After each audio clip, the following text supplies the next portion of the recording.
तर्तश्चात्येष्वभिज्ञस्वराट् तेने ब्रह्म हृदाय आदिकवये मुह्यं प्रियं सूरयः तेजो वारिमृदां यथा विनिमयो यत्र त्रिसर्गो मृषा धाम्ना स्वेन सदा निरस्तकुहकं सत्यं परं धीमहि नारायणाय परिपूर्णगुणार्णवाय विश्वोदयस्थितिलयो नियतिप्रदाय ज्ञानप्रदाय विबुधासुरदुःख सत्कारणाय वितताय नमो नमस्ते अशेषभाग्याट्यमलापहन्त्रे नवं नवं स्पष्टसुवाक्प्रदायिने ममेह जिह्वाग्रसुरङ्गनर्तकी भवप्रसन्ना वदने च मे श्रीः धर्मविज्ञानवैराग्यपरमैश्वर्यशालिनः आनन्दतीर्थभगवत्पादान् वन्दे निरन्तरम् भवति यदनुभावादेडमूहोऽपि वाग्मी जडमतिरपि जन्तुर्जायते प्राज्ञमौलिः सकलवचनचेतो देवता भारती तान् मम वचति निधत्तां सन्निधिं मानते च सिद्धविद्याधरगणसमाराध्य चरण सरोज सर्वसु सिद्धिदायक शीघ्रदिम्बालिपुदु भिन्नभव बुद्धिविद्या ज्ञान बल परिशुद्ध भक्ति विरक्ति निरतन मध्यन स्मृतिलीलಗಳ ಸುಸ್ತವನ ವದನದಲ್ಲಿ शास्त्रेषु पारदृश्वानं शास्त्रज्ञेषु च वत्सलं दीनभक्तोद्धारकरं सत्यात्मानं गुरुं भजे विद्यापीठविधातारं विद्यावारिधिचन्दिरं विद्यार्थिवत्सलं वन्दे महामहिमसद्गुरुम् आपादमौलिपर्यन्तं गुरूणाम् आकृतिं स्मरेत् तेन विघ्नाः प्रणश्यन्ति सिद्ध्यन्ति च मनोरथाः श्रीगुरुभ्यो नमः हरि ओं स्वस्त्यस्तु ಬಹಳ ಹೊತ್ತು ಹೇಳದೇನೆ ಪಂಚಮಸ್ಕಂದ ಬಹಳ ವಿಸ್ತಾರವಾದದ್ದು ಹಾಗೂ ಅತಿ ಗಹನವಾದದ್ದು ಕೇವಲ 15-20 ನಿಮಿಷಗಳಲ್ಲಿ ಮುಗಿಸಲು ಪ್ರಯತ್ನ ಮಾಡ್ತೀನಿ ಯಾಕಂದ್ರೆ ಸಾಮಾನ್ಯವಾಗಿ ಇವು ಶ್ರೀಪಾದರಾಜರ ಆರಾಧನೆ ಮದುವೆ ಮುಂಜೊಳಗೆ ಒಂದು 60-64 ಭಕ್ಷ ಮಾಡಿರ್ತಾರೆ ಮಾಡಿದಾಗ ನಾವು ಬರೀ ಚಟ್ನಿನೇ ಭಾಳ ಹಾಕಿ ಕೋಸಂಬರಿನೇ ಭಾಳ ಹಾಕಿದ್ರೆ ಉಪಯೋಗ ಇಲ್ಲ ಸೊ ಎಲ್ಲಾ ಪದಾರ್ಥಗಳನ್ನು ಸವಿಬೇಕಾಗ್ತದೆ ಹಾಗಾಗಿ ಒಂದೇ ಸ್ಕಂದವನ್ನ ಅಂದ್ರೆ ನೀವು ದಿನನಿತ್ಯ ಆಚಾರ ಹತ್ರ ಕೇಳಿರಿ ಅನೇಕ ಜನ ಹಾಗಾಗಿ ಬಹಳ ಹೊತ್ತು ಹೇಳದೇನೆ ಎಷ್ಟಾಗ್ತದೋ ನಮಗೆ ಆ ಎಲ್ಲ ಕಥೆಗಳಿಂದ ನಾವು ಫೀಲ್ ಆಗಬೇಕು ಫೀಲ್ ಆಗಿ ಅದನ್ನ ನಾವು ಅನುಸರಿಸಬೇಕು ಹಾಗೆ ಆಗುವಂತೆ ಒಂದು 15 ನಿಮಿಷಗಳ ಕಾಲ ಹೇಳಿ ಪ್ರಯತ್ನ ಮಾಡ್ತೀನಿ ಬಹಳ ವಿಸ್ತಾರವಾದದ್ದು ಅದರೊಳಗೂ ಹುಡುಕಾಡಿ ನಂಗೆ ಈ ಸ್ಕಂದ ಕೊಟ್ಬಿಟ್ರೆ ಇದ್ರೊಳಗೇನು ಇಲ್ಲ ಭೂಗೋಳ ಖಗೋಳ ವರ್ಣನ ಅಯಂ ದೀಪ ಸಾಗರಶ್ಚ ಸಪ್ತಯೋಜನ ವಿಸ್ತಾರ ಅಂತ ಶ್ರೀಮದಾಚಾರ್ಯರು ವರ್ಣನೆ ಮಾಡಿದಂತೆ ಆ ಜಂಬೂದ್ವೀಪ ಪ್ರಕ್ಷದ್ವೀಪ ಶಾಲ್ಮಲಿ ಅಲ್ಲೆಲ್ಲ ಸಮುದ್ರಗಳು ಹೆಂಗವ ಎಷ್ಟೆಷ್ಟು ಮೇರು ಪರ್ವತ ಹೆಂಗ ಅದರ ಪ್ರಮಾಣಗಳನ್ನೆಲ್ಲ ಕೊಟ್ಟಾರ ಆದ್ರೂ ಒಂದು ಯಥಾಮತಿಯಾಗಿ ಭಾಗವತ ಶ್ಲೋಕವನ್ನ ಹೇಳುವುದು ಮುಟ್ಟುವುದಕ್ಕೆ ಸುಮ್ಮನೆ ಸಾಮಾನ್ಯ ಎಲ್ಲ ಉಪನ್ಯಾಸಕರಂತಾರೆ ಮತ್ತೆ ನಮಗೇನು ಯೋಗ್ಯತಾ ಇಲ್ಲ ನಾವು ಬಹಳ ಸಣ್ಣವರು ಹಂಗ ಸುಮ್ಮನೆ ಫಾರ್ಮಾಲಿಟಿ ಹೇಳೋದಲ್ಲ ಆ ಭಾಗವತನ ಹೇಳಲಿಕ್ಕೆ ಏನೂ ಯೋಗ್ಯತಾ ಇಲ್ಲ ಕೇವಲ ಗುರುಗಳು ಆಶೀರ್ವಾದ ಮಾಡಿದ್ದಕ್ಕೆ ಹೆಸರಿಗೆ ಶಾಲ ಹೊಂದಿದ್ದಕ್ಕೆ ಒಂದು ಸ್ವಲ್ಪ ಏನೋ ಸ್ವಾಮಿಗಳು ಆಶೀರ್ವಾದ ಮಾಡಿದ್ದಕ್ಕೆ ಈ ಶ್ಲೋಕಗಳನ್ನು ಹೇಳಲಿಕ್ಕೆ ಯೋಗ್ಯತೆ ಇರ್ತದೆ ಅಷ್ಟು ಅತ್ಯಂತ ಪರಮ ಪವಿತ್ರವಾದಂತಹ ಶ್ಲೋಕಗಳು ಅಂತಹ ಶ್ಲೋಕಗಳನ್ನ ಯಥಾಮತಿಯಾಗಿ ಹೇಳಲಿಕ್ಕೆ ಪ್ರಯತ್ನ ಪಡ್ತೀನಿ ಆಗ ಸುರೇಶಾಚಾರ್ಯ ಉಪನ್ಯಾಸ ಮಾಡಬೇಕಾದಾಗ ಒಂದು ಕಥೆಯನ್ನು ಹೇಳಿದರು ದ್ರೌಪದಿಯ ವಸ್ತ್ರಾಪಹರಣದ ಕಥೆಯನ್ನ ಸ್ವಲ್ಪ ತೆಗೆದುಕೊಂಡು ಅಲ್ಲಿ ಪಂಚಾಚಾರ್ಯ ಇದ್ರು ಅವ್ರು ಯಾರು ಏನೂ ಮಾಡಲಿಲ್ಲ ಅಂತ ಒಂದು ಕಥೆ ನಿರೂಪಣೆ ಮಾಡಿದ್ರು ಅದನ್ನು ಕೇಳಿದಾಗ ನಂಗೆ ಈ ಆರ್ಯನ್ ಮೂರ್ತಿ ರಾಯರು ಅಂತ ಮೈಸೂರದವರು ಸಾಹಿತಿಗಳು ಅವ್ರದ್ದೊಂದು ಕಥೆ ನೆನಪಾದ ಅವರು ಮೈಸೂರಲ್ಲಿರೋರು ಅವರು ದೊಡ್ಡ ಸಾಹಿತಿಗಳು ಮೂರ್ತಿ ರಾಯರು ಅಂತ ಕರೀತಾರೆ ಅವರು ತಾವು ಒಂದು ಪುಸ್ತಕದಲ್ಲಿ ಈ ಕಥೆಯನ್ನು ಬರೀತಾರೆ ಪುರಾಣಗಳನ್ನ ಯಾಕೆ ಕೇಳಬೇಕು ಆಚಾರ ಬರ್ತಾರ ಹೇಳ್ತಾರ ಹೋಗ್ತಾರ ಅವ್ರು ಆಚಾರ ಬರೋದು ಅರ್ಧ ತಾಸರಿ ಅವ್ರು ಕೂತು ಹೇಳಿ ಹೋಗ್ಬಿಡ್ತಾರ ನಾವು ಪೂರ್ಣ ಕೂಡಬೇಕಲ್ಲ ಎದಕ್ಕೆ ಏನು ಪ್ರಯೋಜನ ಅಂತನ್ಲಿಕ್ಕೆ ಅವರು ಕಣ್ಣಾರೆ ಕಂಡ ಒಂದು ಕಥೆಯನ್ನ ಹೇಳಿದ್ರು ಏನು ಅಂತಂದ್ರೆ ಮೈಸೂರೊಳಗ ಅಲ್ಲಿ ಒಂದು ಹಾಲ್ ಇದೆ ಅದ್ರ ಹೆಸರು ನೆನಪಿಲ್ಲ ನನಗ ಒಂದು ಕೆರೆ ಹತ್ರ ಒಂದು ಹಾಲ್ ಇದೆ ಅಲ್ಲಿ ದಿನನಿತ್ಯ ಪಂಡಿತರು ಬಂದು ದೇವರ ಕಥೆಗಳನ್ನು ಹೇಳಬೇಕಂತ ಅದು ಹಳೆ ಕಾಲದ ಪಂಡಿತರು ಭಾರಿ ಪಾಂಡಿತ್ಯ ಬೇರೆ ಇತರತ್ರ ಬೇರೆ ಜ್ಞಾನ ಇಲ್ಲ ಹಾಗಾಗಿ ಬಹಳ ಚಂದ ಜನರಿಗೆ ಮೈ ಮರೆಸುವಂತೆ ಕಥೆಗಳನ್ನ ಹೇಳಬೇಕಂತ ಅಲ್ಲಿ ಪ್ರಸಂಗನೂ ಇದೆ ಮಹಾಭಾರತದ ಕಥೆಯನ್ನು ಹೇಳಲಿಕತ್ತಾರ ಮಹಾಭಾರತ ಕಥೆಯನ್ನು ಹೇಳ್ತಾ ಇರ್ಬೇಕಾದಾಗ ದ್ರೌಪದಿಯನ್ನ ವಸ್ತ್ರಾಭರಣ ಇನ್ನೂ ಬರ್ಬೇಕು ಆ ಭಾಗ ಬರ್ತಾ ಇದೆ ಧರ್ಮರಾಜ ಒಂದೊಂದಾಗಿ ಒಂದೊಂದು ಪಣಕ್ಕೆ ಇಡ್ತಾ ಇದ್ದಾನೆ. ತನ್ನ ಮನೆ ಇಟ್ಟ, ಮಠ ಇಟ್ಟ, ಎಲ್ಲ ರಾಜ್ಯವನ್ನ ಇಟ್ಟ, ಅಣ್ಣತಮ್ಮನನ್ನ ಇಟ್ಟ, ಕೊನೆಗೆ ಹೆಂಡತಿನೂ ಇಟ್ಟ. ಆಗ ಆಮೇಲೆ ಕೊನೆಗೆ ಎಲ್ಲರೂ ಇಡ್ತಾರ, ಎಲ್ಲ ಮೋಸ ಆಗ್ತಾರ, ಸೋಲ್ತಾನ. ಆಮೇಲೆ ಧರ್ಮರಾಜ ಆ ರಾಜ್ಯದಿಂದ ಹೊರಗೆ ಬರ್ತಾನ. ಅವಾಗ ಕೃಷ್ಣ ಬರ್ತಾನ. ಕೃಷ್ಣ ಬಂದು ದುರ್ಯೋಧನ ಅಂತಾನ, ಅಲ್ಲಪ್ಪ ಏನೂ ಬೇಡ, ಒಂದು 5 ಗ್ರಾಮಗಳನ್ನ ಧರ್ಮರಾಜನಿಗೆ ಕೊಡು. ಎಲ್ಲ ಕರೆ ದುಡಿದಿದ್ದು ಇವ, ಎಲ್ಲಾ ಕಷ್ಟಪಟ್ಟಿದ್ದು ಧರ್ಮರಾಜ, ಪಾಂಡವರು. ಆದ್ರ ಮಗನೇ ಬರೇ ಶಕುನಿ ಮಾತು ಕೇಳಿ ನೀನು ಇದು ಮಾಡ್ತಿ, ಕೊಡು, ಒಂದು 5 ಗ್ರಾಮ ಆದ್ರೂ ಕೊಡು. ಈ ಕಥೆಯನ್ನು ಹೇಳ್ತಾ ಇದ್ದಾರೆ.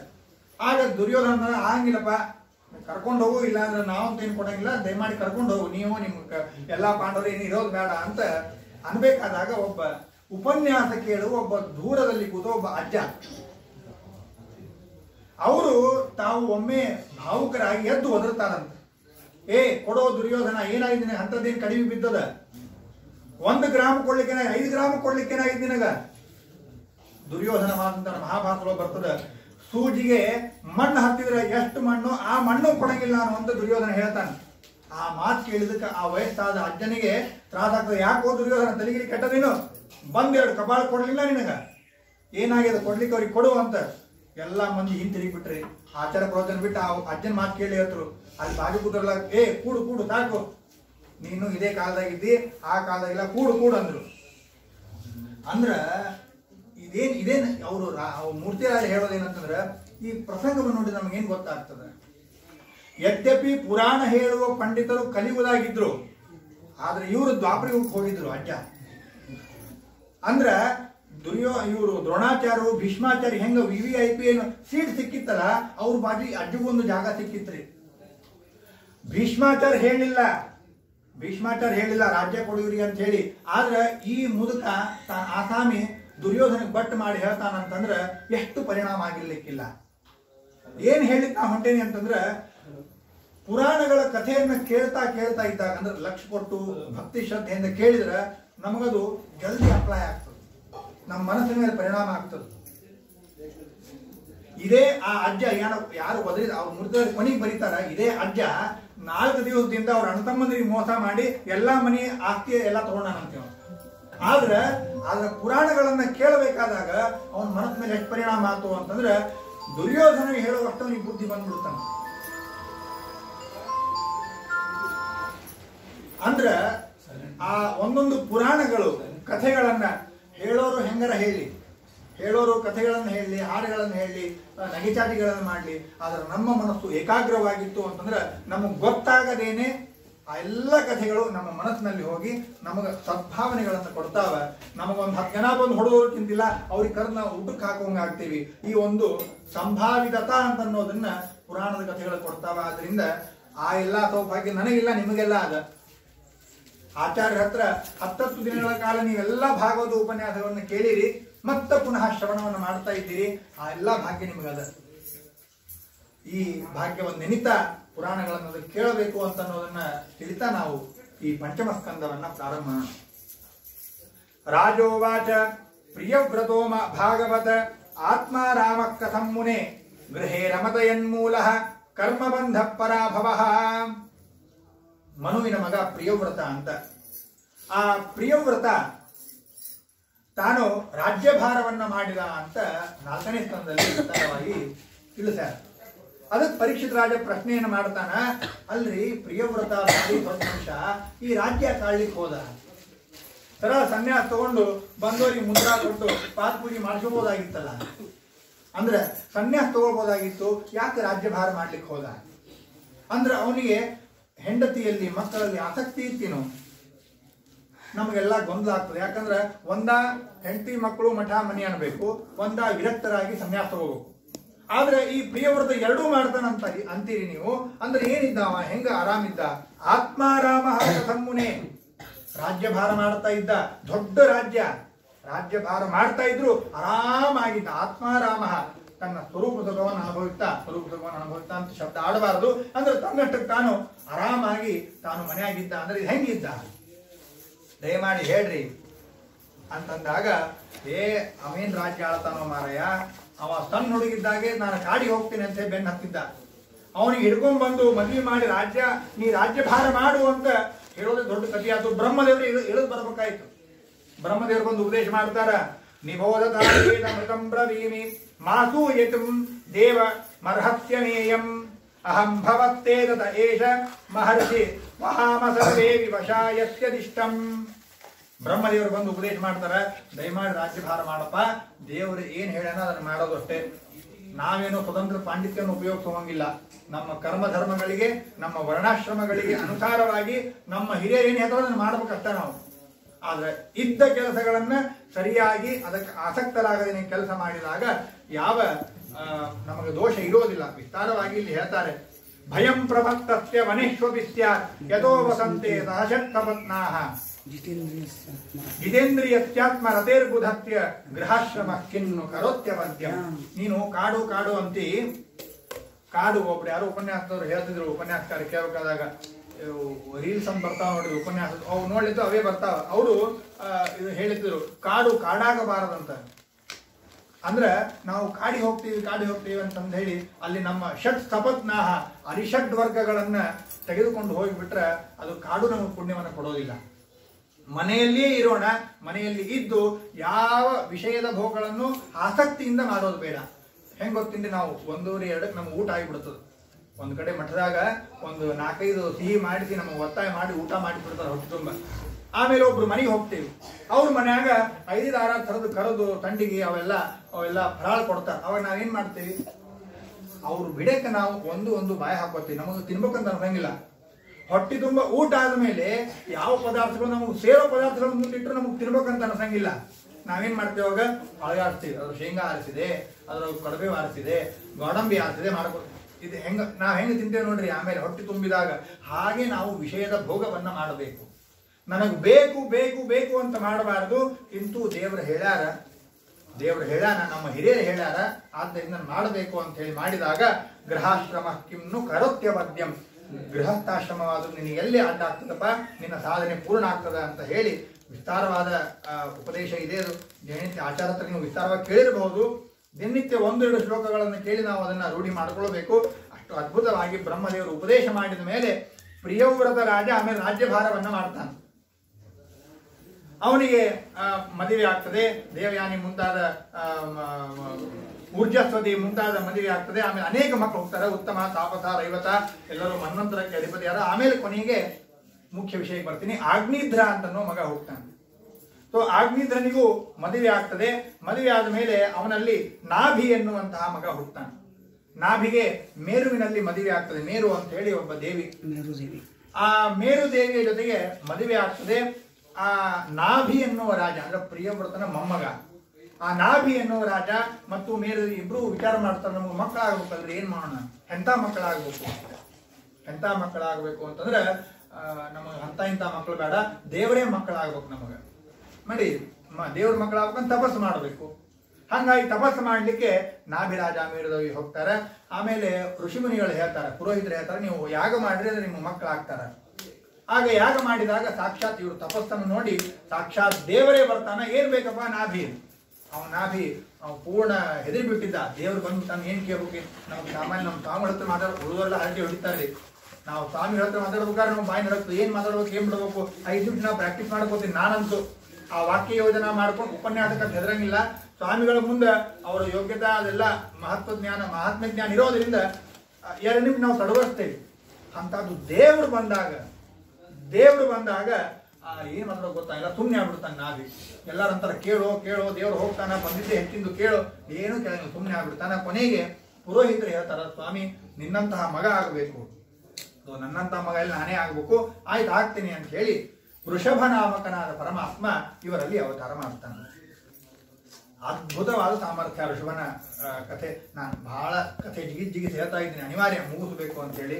ಆ ಋಷಭ ನಾಮಕನಾದ ಪರಮಾತ್ಮ ಅವತಾರ ಮಾಡ್ತಾನೆ. ಏನು ಸಾಮರ್ಥ್ಯ! ಅವನ ಸಾಮರ್ಥ್ಯವನ್ನು ನೋಡಿ ಇಂದ್ರ ಹೊಟ್ಟೆಗೆ ಇಟ್ಟು ಪಡ್ತಾನೆ. ಏನ್ ಇವನೇನ್ ದೊಡ್ಡ ಋಷಭಂದು, ಯದ್ಯಪಿ ಇಂದ್ರನಿಗೆಲ್ಲ ಗೊತ್ತು, ಆದ್ರೂ ಇಂದ್ರ ಹೊಟ್ಟೆಗೆ ಇಟ್ಟು ಪಡ್ತಾನಂತ. ಏನ್ ಋಷಭಂದು, ನಾ ಮಳಿನೇ ಸುರಿಸಂಗಿಲ್ಲ ಈ ಸಲ, ಏನಾಗ್ತದ ಆಗ್ಲಿ. ಆಗ ಋಷಭಂತಾನ, ನೀ ಯಾರೋ ನಡೆಯ ಕಡೆ, ನಾ ಎಲ್ಲ ಮಾಡ್ತೀನಿ ಅಂತ ಹೇಳಿ ಸಾಕ್ಷಾತ್ ಪರಮಾತ್ಮ ಋಷಭ ನಾಮಕನಾದ ಪರಮಾತ್ಮ ಒಂದ್ಸಲ ಹುಂಕಾರ ಮಾಡೋದ್ರಿಂದ ಸಮಗ್ರವಾದ ಮೇಘ ತುಂಬ್ತಾವ. ಎಷ್ಟು ಬೇಕೋ ಅಷ್ಟು ಮಳೆ ಆಗಿ ಸಮಗ್ರವಾದ ರಾಷ್ಟ್ರಕ್ಕೆ ಒಳ್ಳೆ ವೃದ್ಧಿ ಆಗ್ತದೆ, ವೃಷ್ಟಿ ಆಗ್ತದೆ. ಹೀಗೆ ಋಷಭನಾಮಕನಾದ ಪರಮಾತ್ಮನ ಈ ರೀತಿಯಾಗಿ ಕಥೆಯನ್ನು ಹೇಳ್ತಾರೆ. ಯತ್ಯಹೀಂದ್ರ ಸ್ಪರ್ಧಮಾನ ಭಗವಾನ್ ವರ್ಷೆ ನವವರ್ಷ ತದವಧಾರ್ಯ ಭಗವಾನ್ ಋಷಭದೇವ ಯೋಗೇಶ್ವರ ಪ್ರಹಸ್ಯ ಆತ್ಮಯೋಗಮಾಯ ಸ್ವವಿಷಯಂ ಅಂಜನಾಭಂ ನಾಮ ಅಭ್ಯವರ್ಷಿ. ಆಗ ಈ ದೇಶಕ್ಕೆ, ಈ ಜಂಬೂದ್ವೀಪದ ಏನು ಪ್ರದೇಶ ಅದ, ಜಂಬೂದ್ವೀಪೆ ದಂಡಕಾರಣ್ಯ, ಈ ಪ್ರದೇಶಕ್ಕೆ ಅಂಜನಾಭ ಅಂತ ಹೆಸರು. ಭಾರತ ಅಂತ ಹೆಸರು ಇದ್ದಿದ್ದಿಲ್ಲ, ಅಂಜನಾಭ ಅಂತ ಇದಕ್ಕೆ ಕರೀತಿದ್ರು. ಯಾವಾಗ ಈ ಋಷಭನಾಮಕನಾದ ಪರಮಾತ್ಮನ ಮಗ ಭರತ ಬರ್ತಾನ, ಆಗ ಇದು ಭಾರತ ಆಯ್ತು. ಅನೇಕ ಜನ ಈ ಸಾಹಿತಿಗಳು ಅನೇಕ ಕಡೆ ಹೇಳ್ತಾರ್ರಿ, ಕನ್ನಡ ಸಾಹಿತಿಗಳು, ಈ ದುಷ್ಯಂತನ ಮಗ ಭರತ ಅಂತ ನಾವೇನು ಎಲ್ಲ ಕೇಳ್ತೀವಿ ಶಕುಂತಲೆ, ಆ ಭರತ ಇದ್ದಕ್ಕೆ ಇದು ಭಾರತ ಅಂತ ಆಗಿದಂಗೆ ಕೆಲವೊಬ್ರು ಈ ರಾಮದೇವರ ತಮ್ಮ ಭರತ ಅವನಿಂದ ಭಾರತ ಅಂತ ಕೆಲವೊಬ್ರು. ಆದ್ರೆ ವೇದವ್ಯಾಸರು ಸ್ಪಷ್ಟ ಬರೀತಾರೆ, ಈ ಭರತನಿಂದಲೇ ಆಗ್ತಂತ ಮುಂದೆ ಕಥೆಯಲ್ಲಿ ನಾವು ಕೇಳ್ತೀವಿ.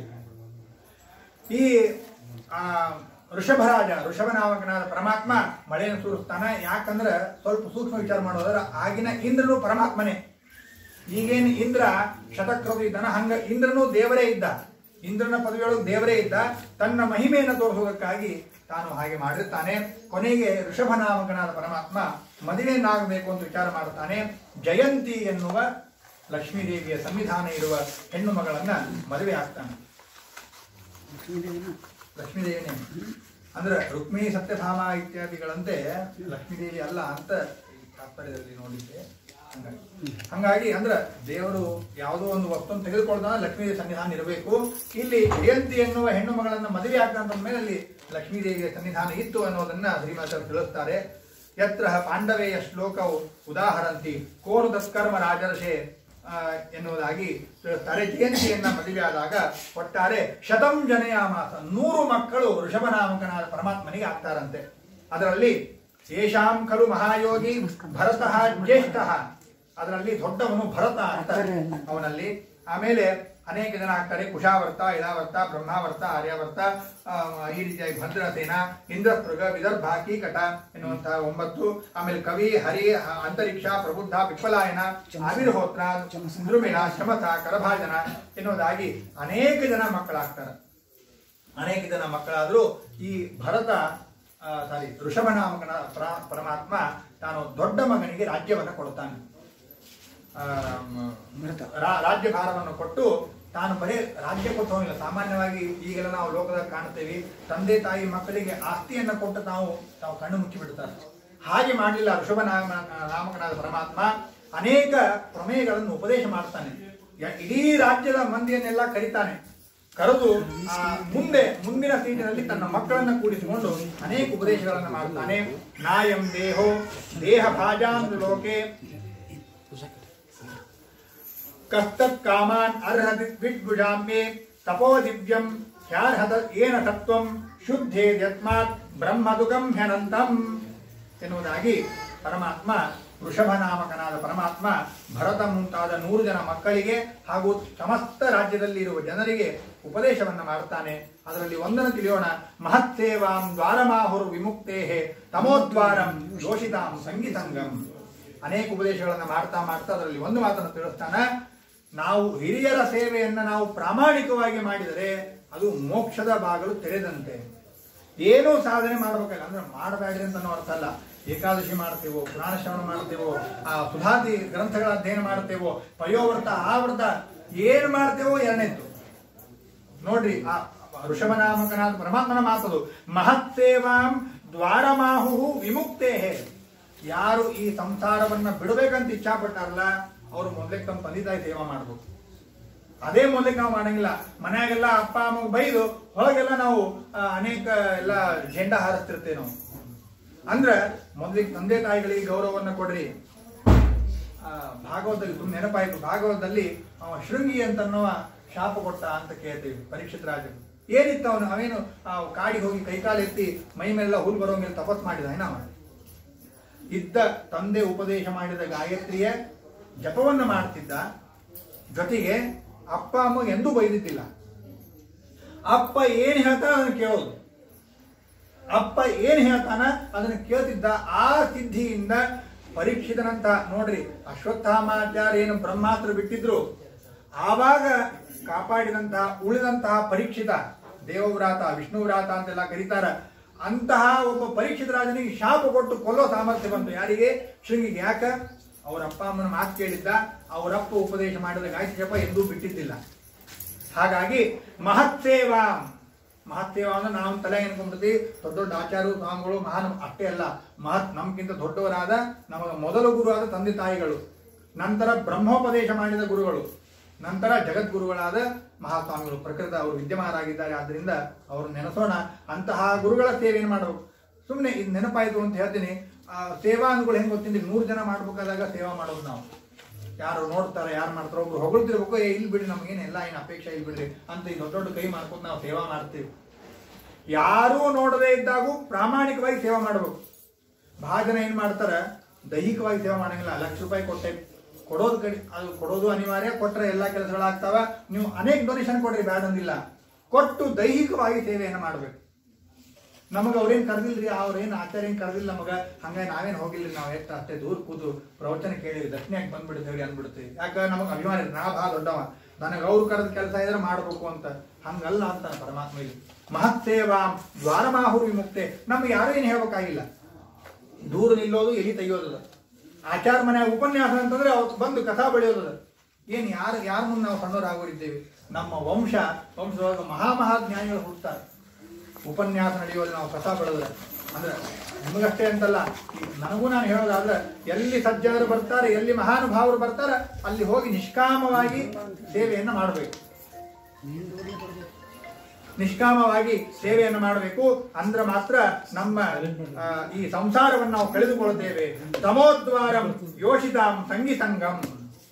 ಈ ತಮೋದ್ವಾರ ತೆಗಿಬೇಕಾದ್ರೆ ನಾವು ಬರೇ ಸಂಸಾರದಲ್ಲಿ ನಾವು ಯೋಷಿತಾಂ ಸಂಗಿ ಸಂಗಂ, ಅನೇಕ ಸ್ತ್ರೀಯರಲ್ಲಿ ನಾವು ಆಸಕ್ತರಾಗಿ ಇಲ್ಲೇ ಕೂತು ಬಿಟ್ರೆ ಆಗ ತಮಸ್ಸಿಗೆ ಹೋಗ್ಬೇಕಾಗ್ತದೆ ಅಂತ ಅನೇಕ ಮಾತುಗಳನ್ನ ಪರಮಾತ್ಮ ತನ್ನ ಮಕ್ಕಳಿಗೆ ಮೊದಲಿಗೆ ಉಪದೇಶ ಮಾಡಿ ಆಮೇಲೆ ಜನರಿಗೆ ಉಪದೇಶವನ್ನು ಮಾಡ್ತಾನೆ.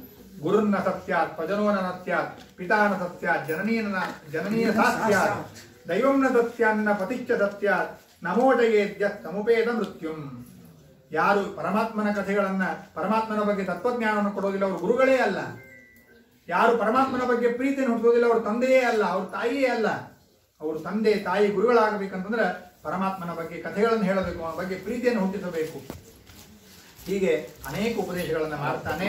ಮಾಡಿ ತದನಂತರದಲ್ಲಿ ವಾರ್ಧಕೆ ಮುನಿವೃತ್ತಿ ನಾಮ ಅಂತ ಕಾಳಿದಾಸ ರಘುವಂಶದಲ್ಲಿ ಹೇಳ್ತಾನೆ. ಅಂದ್ರೆ ವಾರ್ಧಕ್ಯದಾಗೂ ನಾವು ಮನ್ಯಾಗ ಕೂತು ಸ್ವತಂತ್ರ ಕಡೆ, ಅವು ಮಕ್ಕಳ ಕಡೆ, ಮೊಮ್ಮಕ್ಕಳ ಕಡೆ ಬೈಕೊಂಡು ಆರಾಮ್ ಕೂತು ಉಪಯೋಗ ಇಲ್ಲ, ಮನೆ ಬಿಟ್ಟು ಹೋಗಿಬಿಡಬೇಕು ಅಂತ. ಈಗೆಲ್ಲ ಆಗಂಗಿಲ್ಲ. ಆಗೆಲ್ಲ ಅನೇಕ ಜನ ಮಾಡ್ತಿದ್ರು. ವೃಷಭನಾಮಕನಾದ ಪರಮಾತ್ಮ ತನ್ನೆಲ್ಲ ರಾಜ್ಯವನ್ನ ಮಕ್ಕಳಿಗೆ ಕೊಟ್ಟು ಅವರಿಗೆ ಚೆನ್ನಾಗಿ ಉಪದೇಶವನ್ನ ಮಾಡಿ, ಬ್ರಾಹ್ಮಣರಿಗೆ ಗೌರವವನ್ನು ಕೊಡ್ರಿ, ಹೆಣ್ಮಕ್ಳಿಗೆ ಗೌರವವನ್ನು ಕೊಡ್ರಿ, ಯಾರು ದರಿದ್ರರು ಅವರಿಗೆ ತುಂಬಾ ದಾನವನ್ನ ಮಾಡ್ರಿ, ಅನೇಕ ತತ್ವಜ್ಞಾನವನ್ನ ಕೊಟ್ಟು ಅವರಿಗೆ ತಿಳಿ ಹೇಳಿ ತಾನು ವನಕ್ಕೆ ಹೋಗಿದ್ದಾನೆ. ವನಪ್ರಸ್ಥಾಶ್ರಮಿಯಾಗಿದ್ದಾನೆ. ತಾನು ಋಷಭ ಹೋಗ್ತಾ ಇರಬೇಕಾದಾಗ ಹೆಂಗೆ ಇದ್ದ? ಜಡಾಂಧ ಮೂಕ ಬಧಿರ ಪಿಶಾಚೋನ್ಮಾದಕವತ ಅವಧೂತ ವೇಷ. ಅವಧೂತರಂತೆ ಎಲ್ಲ ಬಟ್ಟೆಯನ್ನ ಕೆಲವೊಂದ್ಸಲ ನಗ್ನನಾಗಿ ಪ್ರಯಾಣ ಮಾಡ್ತಾನೆ, ಕೆಲವೊಂದ್ಸಲ ಕೂದ್ಲಾ ಕಿತ್ಕೋತಾನ, ಕೆಲವೊಂದ್ಸಲ ಉಗುರು ಕಿತ್ಕೋತಾನ, ಕೆಲವೊಂದ್ಸಲ ಬಕವೃತ್ತಿಯನ್ನ ಅಂದ್ರೆ ನೆಲದ ಮೇಲೆ ಮಲ್ಕೊಳ್ಳೋದು, ನೆಲದ ಮೇಲೆ ಬಿದ್ದು ತಿನ್ನೋದು, ನೆಲದ ಮೇಲೆ ಮಲ್ಕೊಳ್ಳೋದು, ಸಿಕ್ಕಾಗಿ ತಿನ್ನೋದು, ಹೀಗೆ ಹುಚ್ಚರಂತೆ ಮಾಡ್ತಾ ಹೋಗ್ತಾನೆ. ಅನೇಕ ಜನ ಬಂದಾಗೆಲ್ಲ ಕಲ್ಲು ಒಗಿತಾರಂತ ಆ ಋಷಭನಿಗೆ. ಹೀಗೆ ಹುಚ್ಚರಂತೆ ಅವಧೂತ ವೇಷವನ್ನು ತಾಳಿ ತಾನು ಹೋಗ್ತಾ ಇರ್ತಾನೆ. ಈ ಸಮಯದೊಳಗ ಅರ್ಹನ್ ಎನ್ನುವಂತಹ ಒಬ್ಬ ದೈತ್ಯ, ಹೀಗೆ ನಾವು ಜೈನ ಮತವನ್ನು ನೋಡ್ತೀವಿ, ಅದು ಅವರು ಋಷಭನಾಮಕನಾದ ಪರಮಾತ್ಮನಿಂದ ಬಂದದ್ದು ಅಂತ ಹೇಳ್ತಾರೆ. ಈ ಅವರು ವೃಷಭ ಅಂತಾರೆ, ವೃಷಭ ಅಂತ ನಮೋ ಅರಿಹಂತ. ನಮ್ಮ ಮುಂದೆ ಅವರು ಮಂತ್ರಗಳನ್ನೆಲ್ಲ ಹೇಳ್ತಾರೆ, ಅರಿಹಂತ ಅಂತೆಲ್ಲ. ಅದಕ್ಕಿಂತ ಮೂಲ ಪುರುಷ ಋಷಭನಾಮಕನಾದ ಪರಮಾತ್ಮ. ಇವ ಕೂದ್ಲ ಕಿತ್ತುಕೊಂಡ, ಅಹಿಂಸಾ ಪರಮೋ ಧರ್ಮ ಅಂತಂದ. ಅದನ್ನ ನೋಡಿ ಅರ್ಹನ್ ಎನ್ನುವ ದೈತ್ಯ ತತ್ವಜ್ಞಾನವನ್ನು ಬಿಟ್ಟು ಬರೀ ಇವನು ತಗೊಂಡ್ಬಿಟ್ಟ. ಅವನ ಯೋಗ್ಯತೆ ಹಂಗೆ ಇತ್ತು, ಹಾಗೆ ತಗೊಂಡ ಮೇಲೆ ಆಗ ಅವನು ಉಪದೇಶವನ್ನು ಮಾಡ್ತಾನೆ ಅರಿಹಂತನಿಗೆ. ಹೀಗೆ ಆ ಜೈನ ಮತ ಪ್ರವೃತ್ತವಾಗ್ತದೆ. ಈ ವೇದಗಳೆಲ್ಲ ಅಪ್ರಮಾಣ ಅಂತ ಹೇಳ್ತಾರೆ. ಅವ್ರ ಪ್ರಕಾರ ಅಹಿಂಸಾ ಪರಮೋ ಧರ್ಮ. ನಮ್ಮ ಮುಂಬೈ ಬಹಳ ಜನ ಇದ್ದಾರೆ, ಎಲ್ಲರೂ ವಿದ್ಯಾಪೀಠದ ಹತ್ರ ಎಲ್ಲರೂ ಜೈನರೇ. ಯಾರೇ ಬಡಬಗ್ಗರು ನಾಯಿಗೂ ಅಷ್ಟೇ ಪ್ರೀತಿ ಮಾಡ್ತಾರೋ. ವೇದ ಮಂತ್ರವನ್ನ ಯಾವುದೂ ಒಪ್ಪಂಗಿಲ್ಲ. ದೇವರನ್ನ ಎಷ್ಟು ಹೋಗ್ತಾರೋ ಬಿಡ್ತಾರೋ, ಮಹಾವೀರನನ್ನು ಹೋಗ್ತಾರ. ಆದ್ರೆ ಆದ್ರೆ ಯಾರೇ ಬಡವರಿದ್ರು, ಆಮೇಲೆ ಗಿಡ ಮರಗಳಿಗೂ ಅವ್ರ ಮನೆಯಾಗ ಊಟ ಮಾಡ್ತಾರೆ ನೋಡ್ರಿ. ಗೋಧಿ ಹಿಟ್ಟು, ಅವರೆಲ್ಲ ಗೋಧಿ ಹಿಟ್ಟು ಮೈದಾ ಹಿಟ್ಟೆಲ್ಲ ಭಾಳ ತಿಂತಾರೆ, ಹಿಟ್ಟಿನ ಪದಾರ್ಥ ಎಲ್ಲ ಆ ಜೈನ ಮಂದಿ. ಅದನ್ನ ತಮ್ಮ ಮನೆಯಾಗೇನು ಊಟ ಮಾಡ್ತಾರೆ, ನಾವು ಅಷ್ಟು ಮಾಡಂಗಿಲ್ಲ. ಎಲ್ಲ ಗಿಡಕ್ಕೆ ಹಾಕಿ ಬರ್ತಾರೆ ಅವ್ರ ಮನೆಗೆ ಕೂತಿದ್ದು. ನಮ್ಮ ವಿದ್ಯಾಪೀಠದ ನೀವು ಮುಂಬೈಗೆ ಬಂದಾಗ ನೋಡಿರ್ಬೇಕಂದ್ರ ಬೆಳಗ್ಗೆ 7:08 ಎಲ್ಲ ಗಿಡಗಳು ಬಿಳಿ ಬಿಳಿ ಬಿಳಿ ಆಗಿರ್ತಾವ. ಅಲ್ಲಿ ಹಿಟ್ಟು ಹಚ್ಚಿರ್ತಾರ. ಅವ್ರು ಎಷ್ಟು ಊಟ ಮಾಡ್ತಾರ ಅಷ್ಟು ಒಂದು ಬಡವರಿಗೂ ಒಂದು ಮುಷ್ಟಿ, ಒಂದು ನಾಯಿಗೆ, ಇನ್ನೊಂದು ಮರಗಳಿಗೆ ಹೀಗೆ ಕೊಡ್ತಾರೆ. ಅವರವರ ಯೋಗ್ಯತಾನುಸಾರವಾಗಿ ಈ ಋಷಭನಾಮಕನಾದ ಪರಮಾತ್ಮ ಅವಧೂತರು ಹೇಗಿರಬೇಕು ಅಂತ ತೋರಿಸಿದನ್ನ ಒಂದು ಮಾತ್ರ ಗ್ರಹಣ ಮಾಡಿ ಈ ಶುದ್ಧವಾದ ಪರಮಾತ್ಮ ತತ್ವವನ್ನ ಆ ಅರ್ಹನ್ ದೈತ್ಯ ಬಿಟ್ಟುಬಿಟ್ಟ. ಅದೇ ಜೈನರ ಒಂದು ಮತವಾಗಿ ಮುಂದೆ ನಡೀತು ಅಂತ ತಿಳಿಸ್ತಾರೆ. ಆಮೇಲೆ ಒಂದು ವಿಶೇಷ ಹೇಳ್ತಾರೆ. ಹಯಃ ಪುರೀಶ ಸುರಭಿ ಸೌಗಂಧ್ಯ ವಾಯು ತಂ ದೇಶಂ ದಶಯೋಜನಂ ಸಮಂತ ಸುರಭಿ ಚಕಾರ. ಆಮೇಲೆ ಪರಮಾತ್ಮ ದಾರ್ಯಾಗಿ ಬಿದ್ದಿದ್ದೆಲ್ಲ ತಿನ್ನೋವಂತ ತಿಂದ ಮೇಲೆ ಮಲ ವಿಸರ್ಜನೆಯನ್ನ ಮಾಡಿದಾಗ ಅತ್ಯಂತ ಸುಗಂಧ, ಎಷ್ಟು 10 ಯೋಜನ ವಿಸ್ತಾರವಾಗಿ ಸುರಭಿ ಚಕಾರ, ಅದ್ಭುತವಾಗಿ ಸುಗಂಧ ಬರ್ತಿತ್ತಂತ ಮಹಿಮೆಯನ್ನ ತೋರಿದಾನೆ ಪರಮಾತ್ಮ. ಆಮೇಲೆ ಅದೇ ಕಾಡಿನಲ್ಲಿ ಕಾಡಿಗಿಚ್ಚು ಹತ್ತಿದ. ಆ ಕಾಡಿಗಿಚ್ಚಿನಲ್ಲಿ ಈ ಋಷಭನಾಮಕನಾದ ಪರಮಾತ್ಮ ಪ್ರವೇಶವನ್ನು ಮಾಡಿಬಿಡ್ತಾನೆ. ಅನೇಕ ಜನ ನೋಡಿ ಹೆದರ್ತಾರ. ಯಾಕೆ ಹೆದರ್ಬೇಕು ಅಂತ ದೇವರಾಚಾರ್ಯ ಅಂದ್ರ ಮುಖದಿಂದಾಗಿ, ಮುಖದಿಂದ ಶಾಗ್ನಿಶ್ಚ ಪ್ರಾಣಾದ್ವಾಯುರಜಾಯಕ ಅಂತ ಕೇಳಿದಂತೆ ಮುಖದಿಂದ ಅಗ್ನಿಯನ್ನು ತೆಗೆದಿದ್ದ. ಅದೇ ಅಗ್ನಿಯಲ್ಲಿ ಋಷಭನಾಮಕನಾದ ಪರಮಾತ್ಮ ಅಲ್ಲಿ ಪ್ರವೇಶವನ್ನ ಮಾಡಿಬಿಟ್ಟಿದ್ದಾನೆ. ಮುಂದೆ ಆ ಭರತ ತಾನು ಕಾರ್ಯಭಾರವನ್ನ ಮಾಡ್ತಾನೆ. ಅಲ್ಲಿವರೆಗೆ ಈ ಭಾರತ ದೇಶಕ್ಕೆ ಏನು ಕರೀತಿದ್ರು, ಅಂಜನಾಭ, ಅಜನಾಭ ಅಂತ 2 ಪಾಠ ಅವ. ಹಾಗೆ ಈ ಪ್ರದೇಶ ಕರೀತಿದ್ರು. ಯಾವಾಗ ಭರತ ಚಕ್ರವರ್ತಿ ತಾನು ರಾಜ್ಯಭಾರವನ್ನ ಮಾಡ್ತಾನ ಆಗ ಇದು ಭಾರತವಾಯಿತು. ಏವಂ ವರ್ಷ ಅಯುಧ ಸಹಸ್ರ ಪರ್ಯಂತ ಅವಸಾನಾವಸಿತ ಕರ್ಮ ನಿರ್ವಾಣಾವಸರ ಅಧಿಬುಜ್ಯಮಾನಂ ಸ್ವತನಯೇಭ್ಯೋ ರಿಕ್ತಂ ಪಿತೃಪೈತಾಮಹಂ ಯಥಾದಾಯಂ ವಿಭಜ್ಯ ಸ್ವಯಂ ಸಕಲ ಸಂಪನ್ನಿಕೇತಾತ್ ಫನಿಕೇತಾತ್ ಕುಲಹಾಶ್ರಮಂ ಪ್ರವರಾಜ. 1 ಕೋಟಿ ವರ್ಷಗಳ ಕಾಲ ತಂದೆ ಹೇಳಾನ ಅಂತನ್ನೋ ಒಂದೇ ಒಂದು ಕಾರಣಕ್ಕ ಭರತ ಚಕ್ರವರ್ತಿ ತಾನು ಸಮಗ್ರವಾದ ಭೂಮಂಡಲವನ್ನ ಆಳ್ತಾನಂತೆ. ಆಮೇಲೆ ಏನೂ ಬೇಡ ಇನ್ನ ಮುಗಿತು ಅಂತ ಹೇಳಿ ತಾನು ತನ್ನ ಮಕ್ಕಳಿಗೆ ಎಲ್ಲವನ್ನ ಕೊಟ್ಟು ತಾನು ಕುಲಹಾಶ್ರಮಕ್ಕೆ ಬಂದಿದ್ದಾನೆ. ಅಲ್ಲಿ ಚಕ್ರ ನದಿ ನಾಮ ಸರಿಪ್ರವರ ಸರ್ವತಃ ಪವಿತ್ರೀಕರೋತಿ. ಈಗಿನ ಗಂಡಕಿ ನದಿ ಅಂತಂತಾರ, ಸಾಲಿಗ್ರಾಮಗಳು ಸಿಗುವಂತಹ ಏನು ಸ್ಥಳ ನೇಪಾಳದೊಳಗ ಆ ಪ್ರದೇಶಕ್ಕೆ ಬಂದಾನ. ಅಲ್ಲಿ ಪುಲಹಾಶ್ರಮ ಅಂತ ಕರೀತಾರ.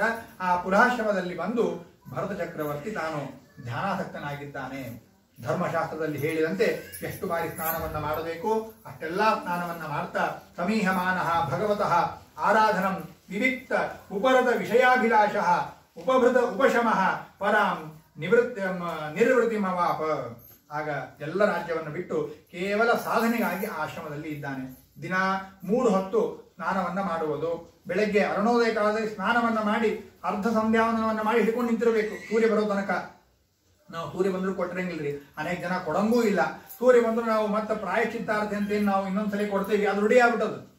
ನನಗಂತೂ ವಿದ್ಯಾಪೀಠದಾಗ ಮಾಡಿ ವಿದ್ಯಾಪೀಠದಾಗ ಏನಂದ್ರೆ ಬೆಳಗ್ಗೆ 5:30 6ಕ್ಕೆ ಎದ್ಕೊಳ್ಳಿ ಪಾಠಕ್ಕೆ ಹೋಗೋದು. ನಾವು ಸ್ನಾನಗಿನಂದ್ರೆ ಆಚಾರ ಬಡದ್ ಬಿಡ್ತಿದ್ರು. ನೀವು ಅನ್ನಕ್ಕೆಲ್ಲ ಆಮೇಲೆ ಮಾಡ್ಕೊಡ್ರಿ, ಸುಧಾಮಂಗಳ ಮಾಡ್ರಿ, ಮೊದ್ಲೇಕ್ ಪಾಠಕ್ಕೆ ಬರ್ರಿ, ಇಲ್ಲ ಮೊದ್ಲೇಕ್ ಮಾಡ್ರಿ ಅಂತಿದ್ರು. ಹಂಗಾಗಿ ಅವಾಗ ಪ್ರಾಯಶ್ಚಿತ್ತಕ್ಕಾಗಿ ಇನ್ನೊಂದು ಕೊಡ್ತಿದ್ದೆ, ಈ ರೂಢಿ ಆಗ್ಬಿಟ್ಟದು. ನಾ ಬೆಳಗ್ಗೆ ಸಂಧ್ಯಾನ ಮಾಡೋಕ್ಕಾದ್ರೆ 4 ಸಲ ಕೊಟ್ಟೆ ಬಿಡ್ತೀನಿ ನಾನು. ಹಿಂಗ ಸಾಮಾನ್ಯ ಆಗ್ಬಿಟ್ಟಿರ್ತದ. ಆದ್ರೆ ಈ ಭರತ ಚಕ್ರವರ್ತಿ ತಾನು ಹೆಂಗ್ ಮಾಡ್ತಿದ್ದ ಅಂತಂದ್ರ ಸೂರ್ಯೋದಯಕ್ಕಿಂತ ಮೊದಲಿಗೆ ಅರ್ಧ ಸಂಧ್ಯಾನ ಮುಗಿಸೋದು. ಸೂರ್ಯ ಬರ್ದ ಅಂದ್ರೆ ಹಿಡ್ಕೊಂಡು ನಿಂತಿರ್ಬೇಕು. ಸೂರ್ಯೋದಯ ಆದ ಕೂಡಲೇ ಸೂರ್ಯನಿಗೆ ಅರ್ಘ್ಯವನ್ನ ಕೊಡಬೇಕು. ಹೀಗೆ ಅದ್ಭುತವಾಗಿ ತಾನು ಸಾಧನೆಯನ್ನು ಮಾಡ್ತಾ ಇದ್ದಾನೆ. ವಿಸ್ತಾರವಾಗಿ ತಿಳಿಸ್ತಾರೆ. ಆಗ ಒಂದು ದಿನ ತಾನು ಅದೇ ಗಂಡಕಿ ನದಿ ಹತ್ರ ಕೂತಾನ. ಅಲ್ಲಿ ಒಂದು ಹೆಣ್ಣು ಜಿಂಕೆ, ಗರ್ಭಿಣಿಯಾದ ಹೆಣ್ಣು ಜಿಂಕೆ ಅಲ್ಲಿ ಬಂದಿದೆ. ಗರ್ಭಿಣಿ ಹೆಣ್ಣು ಜಿಂಕೆ ಬಂದದ. ಅದು ನೀರು ಕುಡಿಲಿಕ್ಕೆ ಬಂದದ್ದು. ನೀರು ಕುಡಿಲಿಕ್ಕೆ ಬಂದಾಗ ಅಲ್ಲೇ ಎಲ್ಲೋ ಹಿಂದ 1 ಯೋಜನದ ದೂರದಲ್ಲಿ ಹುಲಿ ಜೋರ ಗರ್ಜನೆಯನ್ನ ಮಾಡಿದೆ. ಜೋರ ಗರ್ಜನೆ ಮಾಡಿದ್ರೆ ಇನ್ನು ನನಗೆ ಹುಲಿ ತಿಂತದ ಅಂತನ್ನೋ ಭಯದಿಂದ ಅದೇನು ಮಾಡಿಬಿಡ್ತು, ಹೆದರಿ ಆ ಗಂಡಕಿ ನದಿಯನ್ನ ಹಾರಿಬಿಟ್ಟದು. ಹೆದರಿದ್ದರಿಂದ ಅದು ಗರ್ಭಸ್ರಾವ ಆಗಿಬಿಟ್ಟದು. ಆಮೇಲೆ ಹೆದರಿ ನೀರಿನಾಗಿ ಬಿದ್ದು ಆ ಪ್ರವಾಹ ಕೊಟ್ಕೊಂಡು ಅದು ಹೆಣ್ಣು ಜಿಂಕೆ ತಾಯಿ ಸತ್ತು ಹೋಗಿಬಿಡ್ತು. ಅಲ್ಲೇ ಬಾಜುಕಿ ಭರತ ಚಕ್ರವರ್ತಿ ತಪಸ್ ಮಾಡ್ಕೊಂಡು ಕೂತಿದ್ದ. ದೇವರ ಧ್ಯಾನವನ್ನ ಏನು ಯೋಗ್ಯತೆ ಶ್ರೀಮದಾಚಾರ್ಯ ತಾತ್ಪರ್ಯ ತಿಳಿಸ್ತಾರೆ. ಅಸಂಪ್ರಜ್ಞಾ ಸಮಾಧಿ ಹೋಗುವಂತಹ ಯೋಗ್ಯತೆ ಈ ಭರತ ಚಕ್ರವರ್ತಿದು. ಮಹಾ ದೊಡ್ಡ ಯೋಗ್ಯತೆ. ಆದರೂ ಆ ಒಂದು ಪ್ರಾಣಿಯನ್ನು ನೋಡ್ತಾನೆ. ಆಗ ಅದು ಗರ್ಭದಿಂದ ಬಂದ ಇನ್ನೊಂದು ಪುಟ್ಟ ಒಂದು ಹೆಣ್ಣು ಜಿಂಕೆ, ಅದು ಹರಿದು ಹೋಗ್ತಾ ಇದೆ. ಓಡಿ ಹೋಗಿ ತಾನು ಆ ಜಿಂಕೆಯನ್ನು ರಕ್ಷಣೆ ಮಾಡ್ತಾನೆ. ರಕ್ಷಣೆ ಮಾಡಿ ತಾನು ತನ್ನ ಪಾಪ ಸಣ್ಣ ಕೂಸು, ಮತ್ತು ಯಾರು ನೋಡೋರಿಲ್ಲ, ತಾಯಿನೂ ಸತ್ತು ಹೋಗಿಬಿಟ್ಟದ, ಮತ್ತು ಇದಕ್ಕೇನಾದರೂ ನಾನು ಅನುಕೂಲ ಮಾಡಬೇಕು ಅಂತೇಳಿ ಆ ಜಿಂಕೆಯನ್ನು ತಾನು ಕರ್ಕೊಂಡು ತಾನು ಅದರ ಮೇಲೆ ಕೈ ಆಡಿಸ್ತಾ ಕರ್ಕೊಂಡು ಬರ್ತಾನೆ. ನೋಡ್ರಿ, ಇದೇ ನೋಡ್ರಿ ಪ್ರಾರಬ್ಧ ಕರ್ಮ ಅಂದ್ರೆ. ಯಾವುದೋ ಒಂದು ಸುಂದರ ಸ್ತ್ರೀಗೆ ಮರಳಾದ, ಯಾರೋ ಒಬ್ರು ಒಂದು ಸ್ವಲ್ಪ ಭೂದಾನ ಕೊಡ್ತಾರಂದ್ರು ಅದಕ್ಕೆ ಕೊಯ್ ಮರಳಾದ, ಯಾರೋ ಬಂಗಾರ ಕೊಟ್ಟರು ಮರಳಾದ, ಏನಲ್ಲ. ಸಮಗ್ರ ರಾಜ್ಯವನ್ನ ಬಿಟ್ಟು ಬಂದ ಭರತ ಚಕ್ರವರ್ತಿಗೆ ಪ್ರಾರಬ್ಧ ಕರ್ಮ ಹಿಂಗಿತ್ತಲ್ಲ, ಒಂದು ಹೆಣ್ಣು ಜಿಂಕೆಯನ್ನು ನೋಡಿ ಅವನು ಮೋಹಿತನಾಗಿಬಿಟ್ಟ. ಅದ್ರ ಮೇಲೆ ಕೈಯಾಡಿಸ್ತಾನ. ಆ ಮಾರ್ದವ ನೋಡಿ, ಎಲ್ಲಿದ್ ಬೇಕ್ರಿ ಇದು ಜಪ ತಪ, ಪಾಪ ಈ ಹೆಣ್ಣು ಕೂತನ್ನ ನಾನು ರಕ್ಷಣೆ ಮಾಡಬೇಕು. ಈ ವಿಷಯ ಬಂದಾಗ ನಮ್ಮ ಆಚಾರ್ಯರು ಅನೇಕ ಬಾರಿ ನಿರ್ಣಯವನ್ನ, ಈ ಒಂದು ಎಚ್ಚರಿಕೆಯನ್ನು ನಮಗೆಲ್ಲ ಕೊಡ್ತಿದ್ರು. ಈ ಕಥೆ ಬಂದಾಗೆಲ್ಲ ಹೇಳೋರು, ಸಾಮಾನ್ಯವಾಗಿ ಮನುಷ್ಯ ಹೆಂಗ್ ಮಾಡ್ತಾನಂತಂದ್ರೆ, ಸಾಮಾನ್ಯವಾಗಿ ತಾನೇನು ತಪ್ಪು ಮಾಡ್ತಾನಲ್ಲ, ಆ ತಪ್ಪನ್ನು ತಾನು ಸಮರ್ಥನೆ ಮಾಡ್ಕೊತಾನ ಇನ್ನೊಬ್ರ ಮುಂದೆ. ಅಂದ್ರೆ ಈಗ ಸಂಧ್ಯಾನ ಮಾಡ್ಲಿಕ್ಕಾಗಿಲ್ಲ, ಇಲ್ರಿ ಮನೆ ವಯಸ್ಸಾದವ್ರು ಇದ್ದಾರ, ಅವ್ರು ಪೂಜೆ ಮಾಡ್ಬೇಕು, ಸಂಧ್ಯಾನ ಮಾಡಕ್ ಕೊಡ್ಬೇಕು. ನಾನು ಮನೆ ಹೆಂಡತಿ ಹಳ್ಳಿಗತ್ತಾಳ, ಒಂದು ಸರ ಹಾಕ್ರಿ ಅಂತ ಅಕ್ಕಿ ನಾನು ದುಡಿದು ಸರ ಹಾಕಬೇಕು, ಈ ಬರೀ ದೇವ್ರ ದಿಂಡ ಅನ್ಕೋದು ಎಲ್ಲಾ ಕಡೆ ಹೋಗ್ಬೇಕು ಅಂದ್ರ ಸಾಮಾನ್ಯವಾಗಿ ಮನುಷ್ಯ ಏನ್ ಮಾಡ್ತಾನ, ತಾನು ಮಾಡಿದ ತಪ್ಪನ್ನ ಧರ್ಮ ಎದುರಿಗೆ ಬಂದಾಗ ನಾನು ಮಾಡಿದ್ದೆ ಸರಿ ಅಂತದನ್ನ ತನ್ನ ಬುದ್ಧಿ ಅದನ್ನ ಹೊಂದಿಸ್ಕೋತಾನ. ಹಂಗ ಈ ಭರತನು ಮಾಡಿದಾನ. ಅಲ್ರಿ ಪಾಪ ಹೆಣ್ಣು ಕೂದು ಸಣ್ಣ ಜಿಂಕೆ ಅದ, ಅದನ್ನ ನೋಡ್ಕೋಬೇಕು, ಜಪತಪಾನುಷ್ಠಾನ ಮಾಡ್ಬೇಕು, ದೇವ್ರಿಗೆ ಸ್ತೋತ್ರ ಮಾಡೋರು 100 ಜನ ಇದ್ದಾರೆ, ಈ ಜಿಂಕಿನ ಯಾರು ನೋಡ್ಕೊಳ್ಳೋರು ಅಂದ ಭರತ. ಕೊನೆಗೆ ಅದಕ್ಕೆಲ್ಲ ಏನೇನ್ ಬೇಕು ಅದಕ್ಕೆಲ್ಲ ಸ್ನಾನ ಮಾಡ್ತಾನಂತ. ಅದು ಮಲ್ಕೋಬೇಕಂದ್ರೆ ಮೆತ್ತಂದು ಹುಲ್ಲು ತಂದು ಹಾಕ್ಯಾನಂತ. ಎಲ್ಲ ತಮುಪಶ್ರುತ್ಯ ಸಾ ಮೃಗವಧೂಹು ಪ್ರಕೃತಿ ವಿಕ್ಲವ ಚಕಿತ ನಿರೀಕ್ಷಣ ಸುತರಾಮಪಿ ಹರಿಭಯಾಭಿನಿವೇಶ ವ್ಯಗ್ರ ಹೃದಯ. ಈ ರೀತಿಯಾಗಿ ಸಹತ ಉಚ್ಚಕ್ರಾಮ, ಏನೊಂದ್ 2 ದಿವಸ ಬಿಟ್ಟು ಜಿಂಕೆ ಹೋಗ್ತದ, ಆಮೇಲೆ ಮತ್ತ ಮಾಡಿದ್ರ ಆತು ಅಂತ ಹೇಳಿ ಶುರು ಮಾಡ್ಯಾನ. ಅದಕ್ಕೆಲ್ಲ ಹುಲ್ಲು ತಂದು ಹಾಕೋದು, ಅದಕ್ಕೆಲ್ಲ ಮಾಡೋದು, ತಿನ್ಸೋದು, ಕೈ ಆಡಿಸೋದು. ಆಮೇಲೆ ದಿವಸ 3 ಹೊತ್ತು ಸ್ನಾನವನ್ನ ಮಾಡ್ತಿದ್ದ. ಆಗ ಹೋಗಿ ಬಿಡು, ಈ ಸಣ್ಣ ಕೂಸಲ ಬಿಟ್ಟು ಸಾಕು ಅಂತ ಹೇಳಿ 2 ಹೊತ್ತು ಮಾಡಿದ, ಆಮೇಲೆ 1 ಹೊತ್ತು ಮಾಡಿದ, ಆಮೇಲೆ ಎಷ್ಟೊತ್ತಲ್ಲಿ ಸ್ನಾನನೇ ಬಿಟ್ಟ ಅಂತ. ಆಮೇಲೆ ಸ್ನಾನಕ್ಕೆ ಮುಳುಗಬೇಕಾದಾಗೆಲ್ಲ ಪುರುಷ ಸೂಕ್ತಾದಿಗಳಿಂದ ಅನೇಕ ಭಗವದ್ ರೂಪಗಳನ್ನು ನೆನೆಸಿ ಮುಳುಗಬೇಕು ಅಂತದ. ಕೇಶವನಾಮಾದಿಗಳಿಂದೆಲ್ಲ ನಾವು ಅಭಿಷೇಕ ಮಾಡ್ಕೋಬೇಕಂತದ. ಎಲ್ಲಾ ಸಂಕಲ್ಪವನ್ನು ಬಿಟ್ಟು ಮುಳುಗಿದಾಗೊಮ್ಮೆ ಭಗವಂತನ ನಾವು ಧ್ಯಾನ ಮಾಡುವ ಆ ಭರತ ಆ ಜಿಂಕೆಯನ್ನು ಧ್ಯಾನ ಮಾಡ್ಲಿಗತ್ತ. ಅದೆಲ್ಲ ಹೋಗಿದ್ದೀನೋ, ಯಾರು ಹುಲಿ ತಿಂದು ಹೋಗ್ತೀನೋ, ಸಿಂಹ ತಿಂದು ಹೋಗ್ತೀನೋ, ಆ ಜಿಂಕೆಯ ಬಗ್ಗೆ ಧ್ಯಾನವಾಗಿದೆ. ದೇವರ ಬಗ್ಗೆ ಧ್ಯಾನ ಪೂರ್ಣ ಹೋಗಿಬಿಟ್ಟಿದೆ. ತಂತು ಏನ ಕುಣಕಂ ಕೃಪಣಂ ಸ್ರೋತತಾಚ ಪುಷ್ಯಮಾನಂ ಅಭಿವೀಕ್ಷ ಅಪವಿದ್ಬಂಧು ಬಂಧುರಿವ ಅನುಕಂಪಯ. ಅವರ ಬಂಧುಗಳು ಹೇಗೆ ನೋಡ್ಕೋಬೇಕು ಹಾಗೆ ಈ ಭರತ ನೋಡ್ಕೊಳ್ಳಿ ಪ್ರಾರಂಭ ಆಗ್ಬಿಟ್ಟಾನ. ಎಲ್ಲ ಸಾಧನೆ ಹೋಗಿಬಿಡ್ತು. ಆಮೇಲೆ ಇದನ್ನು ನೋಡ್ಕೊತಾ ಇದ್ದಾನೆ. ಆಮೇಲೆ ದೊಡ್ಡದಾಯ್ತು. ಆಮೇಲೆ ಏನ್ ಜಪಕ್ಕೆ ಕೊಡ್ಬೇಕು, ಅದು ಇವ ಪ್ರೀತಿಯನ್ನು ಮಾಡ್ತಾನ ಗೊತ್ತಾಗಿತ್ತು ಜಿಂಕಿಗೆ.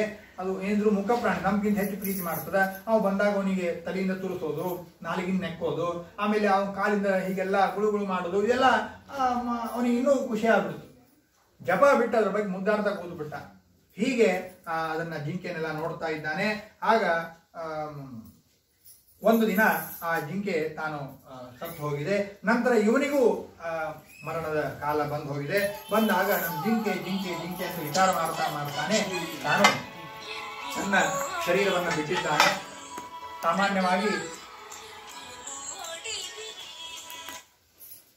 ಸಾಮಾನ್ಯವಾಗಿ ಯಾವಾಗ ನಾವು ನಮ್ಮ ಅಂತ್ಯ ಸಮಯದಲ್ಲಿ ಏನನ್ನು ನೆನೆಸ್ತೇವೋ ಅದೇ ಆಗ್ತೇವೆ ಅಂತ ಶಾಸ್ತ್ರ ತಿಳಿಸ್ತದೆ. ಹಾಗಾಗಿ ಇವನು ಜಿಂಕೆಯನ್ನು ನೆನೆಸ್ತಾ ಇದ್ದಾನೆ. ಜಿಂಕೆಯ ಒಂದು ರೂಪ ಇವನಿಗೆ ಬಂದಿದೆ. ನಂತರ ಆಗ ತನಗ ಅನುಭವ ಆಯಿತು, ನಾನೆಲ್ಲಾ ರಾಜ್ಯ ಬಿಟ್ಟು ದೇವರನ್ನು ಹೊಂದಬೇಕು ಅಂತ ನಾನು ಬಂದೆ, ಜಿಂಕಿ ಹಿಂದೆ ಹೋಗಿ ನಾ ಎಲ್ಲ ಮರೆತು ಬಿಟ್ಟೆ, ಅದಕ್ಕೆ ನಾನು ಈಗಾದ್ರೂ ಎಚ್ಚರದಿಂದ ಇರಬೇಕು ಅಂತ. ಮಹಾಜ್ಞಾನಿ. ಹಂಗಾಗಿ ಪೂರ ಜನ್ಮದ ಎಲ್ಲ ಸ್ಮೃತಿ ಇತ್ತು. ಹಂಗಾಗಿ ಜಿಂಕೆಯ ಒಂದು ಶರೀರವನ್ನ ತಾನು ಕಳೆದಿದ್ದಾನೆ. ತತ್ರಾಭಿಹವ ಆತ್ಮನಃ ಮೃಗತ್ವ ಕಾರಣಂ ಭಗವದ್ ಆರಾಧನ ಸಮೀಹ ಅನುಭಾವೇನ ಅನುಸ್ಮೃತ್ಯ ವೃಷಂ ತನುತಪ್ಯಮಾನ ಆಹ. ಆಗ ಎಲ್ಲವನ್ನ ಆಮೇಲೆ ಈ ಕರ್ಮಾನುಸಾರವಾಗಿ ಜಿಂಕೆಯ ಶರೀರವು ಹೋಗಿದೆ. ನಂತರ ಆಗ ಅಂಗಿರಸ ಗೋತ್ರದಲ್ಲಿ ಬಂದಂತಹ ಒಬ್ಬ ಬ್ರಾಹ್ಮಣನ ಮನೆಯಲ್ಲಿ ಹುಟ್ಟಿದ್ದಾನೆ ಇದೇ ಭರತ. ಹಾಗಾಗಿ ಭಾಗವತ ಅವನಿಗೆ ಜಡ ಭರತ ಅಂತ ಹೇಳ್ತಾರೆ. ಮತ್ತೇನು ಬೇರೆ ಹೆಸರು ಕೊಡಲಿಲ್ಲ, ಅವನೇ ಅಂತ ಗೊತ್ತಾಗುವ ಸಲುವಾಗಿ ಅವನು ಜಡದಂತೆ ಕಲ್ಲಿನಂತೆ ಇದ್ದ ಆದ್ರಿಂದಾಗಿ ಜಡಭರತ ಎಂಬುದಾಗಿ ಈ ಹೆಸರನ್ನ ಭಾಗವತ ಕೊಡುತ್ತದೆ. ಅಂಗಿರಸ ಗೋತ್ರದಲ್ಲಿ ಬಂದಂತಹ ಒಬ್ಬ ಬ್ರಾಹ್ಮಣನ ಎರಡನೇ ಹೆಂಡತಿಯಲ್ಲಿ ಇವನು ಭರತನಾಗಿ ಅವತಾರ ಮಾಡ್ತಾನೆ. ವಿಪ್ರತ್ವಂ ಗತಮಾಹು ತತ್ರಾಪಿ ಕುಲನ ಸಂಗಾಚ ಭೃಷಮೃದ್ಧಿ ಜಮಾನಃ ಭಗವತಃ ಕರ್ಮಬಂಧ ವಿಧ್ವಂಸನ ಶ್ರವಣ ಸ್ಮರಣ ಗುಣ ವಿವರಣ ಚರಣಾರವಿಂದ ಯುಗಲ ಮನಸಾವಿದತ ಆತ್ಮನಃ ಎನ್ನುವುದಾಗಿ ತಿಳಿಸಿದಂತೆ ಆಗ ಅಪ್ಪ ಎಲ್ಲ ಉಪದೇಶ ಮಾಡವ. ಸಂಧ್ಯಾವಂದನ ಮಾಡು, ಅದು ಮಾಡು, ಇದು ಮಾಡು, ಎಲ್ಲ ಏನು ಮಾಡಿದ್ರು ಎಲ್ಲೂ ಮಬ್ರಂಗಿನವ. 10 ಸಲ ಕರೆದ ಅಂತ ಅನ್ನವ, ಎಲ್ಲಾರು ಎಷ್ಟು ಮಬ್ಬದ ಅಂತ ಬೈಯೋದು. ಆಮೇಲೆ ಅಪ್ಪ ಸತ್ತೋದ, ಇವ್ರ ಅಮ್ಮನು ಸತ್ತು ಹೋಗ್ತಾಳ. ಅವ್ರು ಉಳಿದೋರು ಇನ್ನೂ ಸೌತಿ ಮಕ್ಕಳು ಇರುವಂತಹ 9 ಪ್ರಾಯ 8-9 ಜನ ಇದ್ದಾರೆ. ಅವರು ಇವನನ್ನು ನೋಡ್ಕೋತಿರ್ತಾರ, ಬಹಳ ತ್ರಾಸ ಕೊಡ್ತಾರೆ. ಅಂದ್ರೆ ಸಹೋದರರೇ ನಮಗೆ ತ್ರಾಸ ಕೊಡ್ತಾರೆ. ಆದ್ರೆ ಒಂದೇ ತಾಯಿ ಹುಟ್ಟಿದವರೇ, ಅದ್ರಿಗೂ ಸೌತಿ ಮಕ್ಕಳು ಅಂದ್ಕೂಳೆ ನಮ್ಮ ಸಿಕ್ಕಿದ ಚಾನ್ಸ್ ಅಂತ ಹೇಳಿ ಇವನಿಗೆ ಎಲ್ಲ ತೊಂದರೆಗಳನ್ನ ಕೊಟ್ಟಾರ. ಕೆಲವೊಂದು ಬಾರಿ ಕೆಲವೊಂದು ಬಾರಿ ಹಳಸಿದ ಅನ್ನವನ್ನ ಕೊಟ್ಟಾರ, ಕೆಲವೊಂದು ಬಾರಿ ಅಂಜಕ್ಕಿ ಅಂತಾರೆ ನೋಡ್ರಿ ಅಂತ ಅನ್ನವನ್ನ ಕೊಟ್ಟಾರ. ಹೀಗೆ ತುಂಬಾ ತೊಂದರೆಗಳನ್ನ ಕೊಟ್ಟು ಬಳಸ್ತಾ ಇದ್ದಾರೆ. ಯಾವುದಕ್ಕೂ ಯಾರಿಗೆ ಅನ್ನಂಗಿಲ್ಲ, ಲೇನಾದೇನ ಏನೂ ಇಲ್ಲ, ಕೊಡ್ರಿ ಅನ್ನಂಗಿಲ್ಲ, ಇದು ಕೊಡ್ರಿ ಅನ್ನಂಗಿಲ್ಲ. ಏನ್ ಹೇಳ್ತಾರ ಮಾಡೋದು, ಗೊತ್ತಾದ್ರೆ ಮಾಡೋದು, ಬಿಟ್ರೆ ಬಿಡೋದು. ಹೀಗೆ ಜಡವಾದಂತಹ ಕಲ್ಲಿನಂತೆ ಭರತ ಜೀವನವನ್ನ ಮಾಡ್ತಾ ಇದ್ದಾನೆ. ಒಂದ್ ದಿವಸ ಅಲ್ಲಿ ಕೇದಾರ ಅಂತ ಹೇಳ್ತಾರೆ, ಅಂದ್ರೆ ಹೊಲದೊಳಗ ನೀರಿನ ಒಂದು ಪ್ರದೇಶವನ್ನ ಮಾಡಿರ್ತಾರೆ, ನೀರು ನಿಲ್ಲಿಕ್ಕೆ. ಅದನ್ನ ನೋಡ್ಕೋ ಅಂತ ಹೇಳಿ ಅಲ್ಲಿ ಮತ್ತೆ ಬೇರೆ ಬೇರೆ ಪಶು ಪ್ರಾಣಿಗಳು ಬರಬಾರದು ಅಂತ ಹೇಳಿ ಹೊಲ ನೋಡ್ಕೊಳ್ಳೋ ಸಲುವಾಗಿ ಈ ಭರತನನ್ನ ಅಣ್ಣತಮ್ಮನವ್ರು ಹೇಳಿ ಕಳಿಸ್ತಾರೆ. ಹೋಗಿ ತಾನು ಅಲ್ಲಿ ಹೋಗಂದ್ರೆ ಹೋಗಿಬಿಟ್ಟ, ಮತ್ತೆ ಬರೋದೇನು ವಿಚಾರ ಇಲ್ಲೇ ಇಲ್ಲ. ಅವ್ರು ಬಾ ಅಂದ್ರೆ ಮತ್ತೆ ಬರಬೇಕು, ಮತ್ತೇನು ಎಕ್ಸ್ಟ್ರಾ ಏನ್ ಮಾತಿಲ್ಲ. ಅಲ್ಲಿ ಹೋಗಿ ಕೂತ್ಬಿಟ್ಟಾನ. ಆಗ ಒಂದು ದಿನ ಕೂತಾಗ ಅಥಕದಾಚಿತ್ ಕಚ್ಚಿತ್ ವೃಷಲಪತಿ ಭದ್ರಕಾಳಿ ಪಶುಂ ಆಲಭತ ಅಪತ್ಯ ಕಾಮ. ಒಬ್ಬ ವೃಷಲಪತಿ ಅಂತ ಒಬ್ಬ ಶೂದ್ರ ರಾಜ, ವೃಷಲಪತಿ ಅಂತ ಶೂದ್ರ ರಾಜ, ಅವನಿಗೆ ಮಕ್ಕಳಾಗಿದ್ದಿಲ್ಲ. ಜ್ಯೋತಿಷಿಗಳ ಹತ್ರ ಹೋದ, ಏನ್ ಮಾಡ್ಬೇಕು? ಆಗ ಅವ್ರಂದ್ರು, ಇಲ್ಲ ನೀನು ಹಿಂಗ ಭದ್ರಕಾಳಿ ಅಂತ ಭಾರಿ ದೊಡ್ಡ ಸಂವಿಧಾನ, ಅಲ್ಲಿ ಹೋಗಿ ನೀನ್ ನರಬಲಿ ಕೊಡಬೇಕು.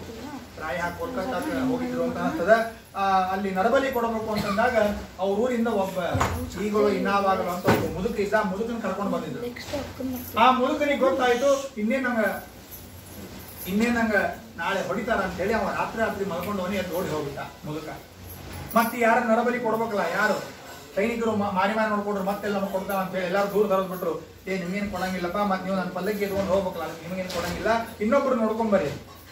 ಆಗ ಈ ಹೊಲದ ಹತ್ರ ಬರ್ತಾರ ಅವರು. ಹೊಲದ ಹತ್ರ ಘಟ್ಟೆ ವೀರಾಸನೇನ ಮೃಗವರಾಹದಿಭ್ಯ. ಆಗ ವೀರಾಸನೆಯಿಂದ ಕೂತಾನ ಯಾರು? ಭರತ. ಹಾಗೆ ನಡಿ, ನಮ್ಮ ರಾಜ ಕರೀತಾನ, ನಡಿ ಅಂದ್ರೆ ಯಾಕ ಏನೂ ಕೇಳಿಲ್ಲ, ಹೊಂಟು ಬಿಟ್ಟ. ಇವ್ನು ನೋಡಿ ರಾಜ ಖುಷಿ ಆಗ್ಬಿಟ್ಟು, ಭಾರಿ ದಟ್ಟಪುಷ್ಟ ಇದ್ದ, ಭಾರಿ ಏನ್ ತಿಂದಾಗಿದ್ನೋ ಬಿಟ್ಟನೋ ಗೊತ್ತಿಲ್ಲ, ಕೇವಲ ದೇವರ ಧ್ಯಾನದಿಂದ ಒಳಗ ತೃಪ್ತಿ ಪಟ್ಟಿರೋದ್ರಿಂದ ಅಷ್ಟು ಗಟ್ಟಿದ್ನೋ ಏನೋ ಗೊತ್ತಿಲ್ಲ. ಈ ಸಮಯದಲ್ಲಿ ನಮ್ಮ ಆಚಾರ್ಯ ಹೇಳ್ತಿದ್ರು, ಅಂದ್ರ ನಾವು ಹೊರಗಿನಿಂದ ನಮಗೆ ₹1,00,00,000 ಪಗಾರ ಬರ್ತಿರ್ಲಿ, ನಾವು ಬರೇ ಚಿಂತೆಯೊಳಗಿದ್ರ ನಮಗ್ ಏನೂ ಹತ್ತಂಗಿಲ್ಲ ಮೈಗೆ.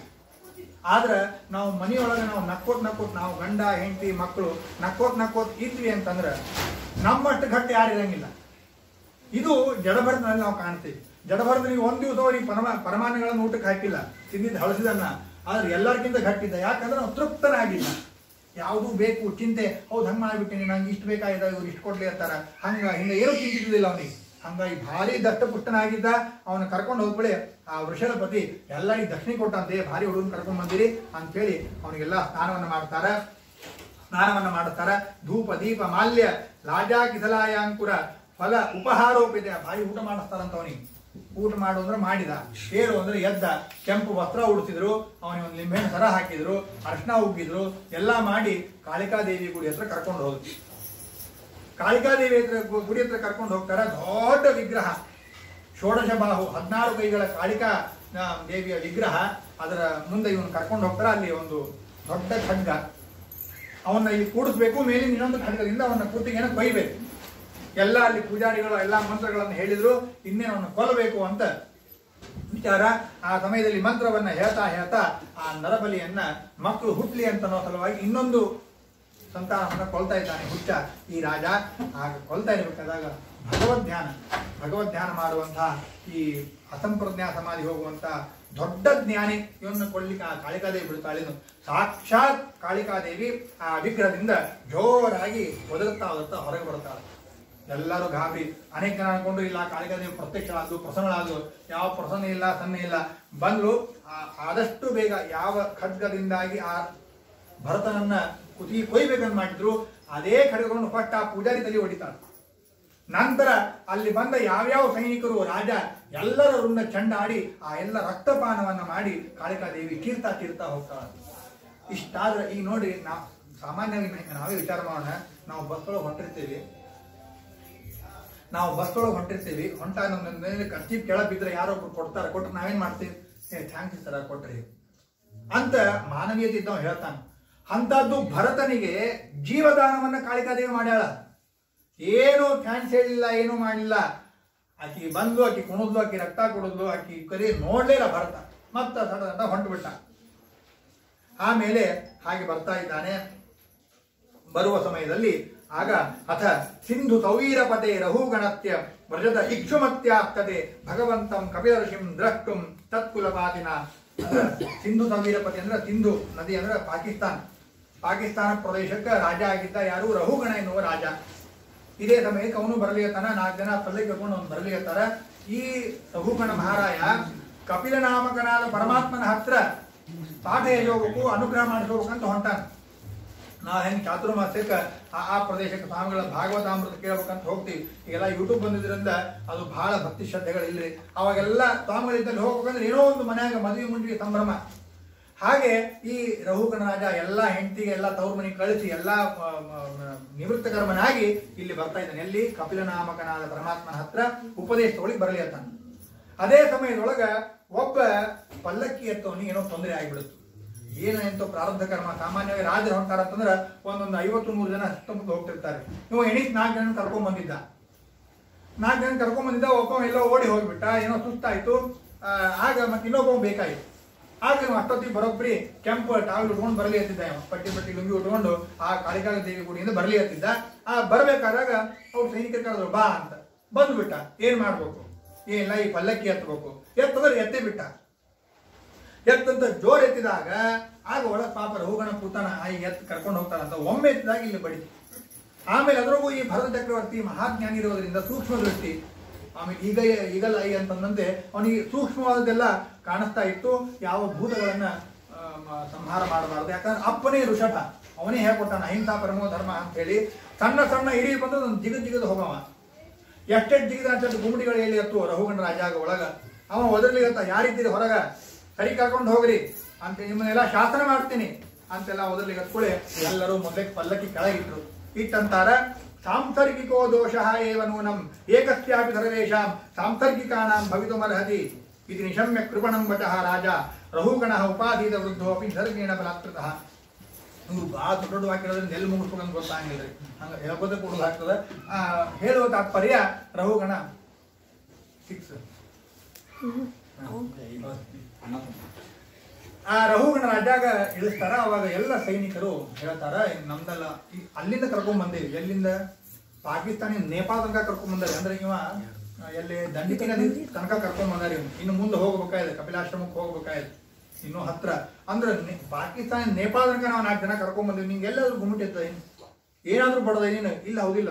ಅಂದ್ಮೇಲೆ ಈಗ ಯಾರು ಬಂದಾರ ಅವನು ದೋಷ. ಅದು ಸಾಂಸರ್ಗಿಕೋ ದೋಷ ಏವನು ನಮ್ ಏಕಸ್ಯಾಪಿ ಸರ್ವೇಷಾಂ ಸಾಂಸರ್ಗಿಕಾಣ ಭವಿತುಮರ್ಹತಿ ಅಂತ ಹೇಳಿದಾಗ ಆಗ ಸಿಟ್ಟಿಗೆ ಬಂದ ರಹುಗಣ ರಾಜ ಅವನಿಗೆ ಯಾವ ಬಂದಿದ್ದ ನೋಡ್ರಿ ಹೊಸಬ, ಅವನಿಗೆ ಬಾಯಿಗೆ ಬಂದಂಗೆ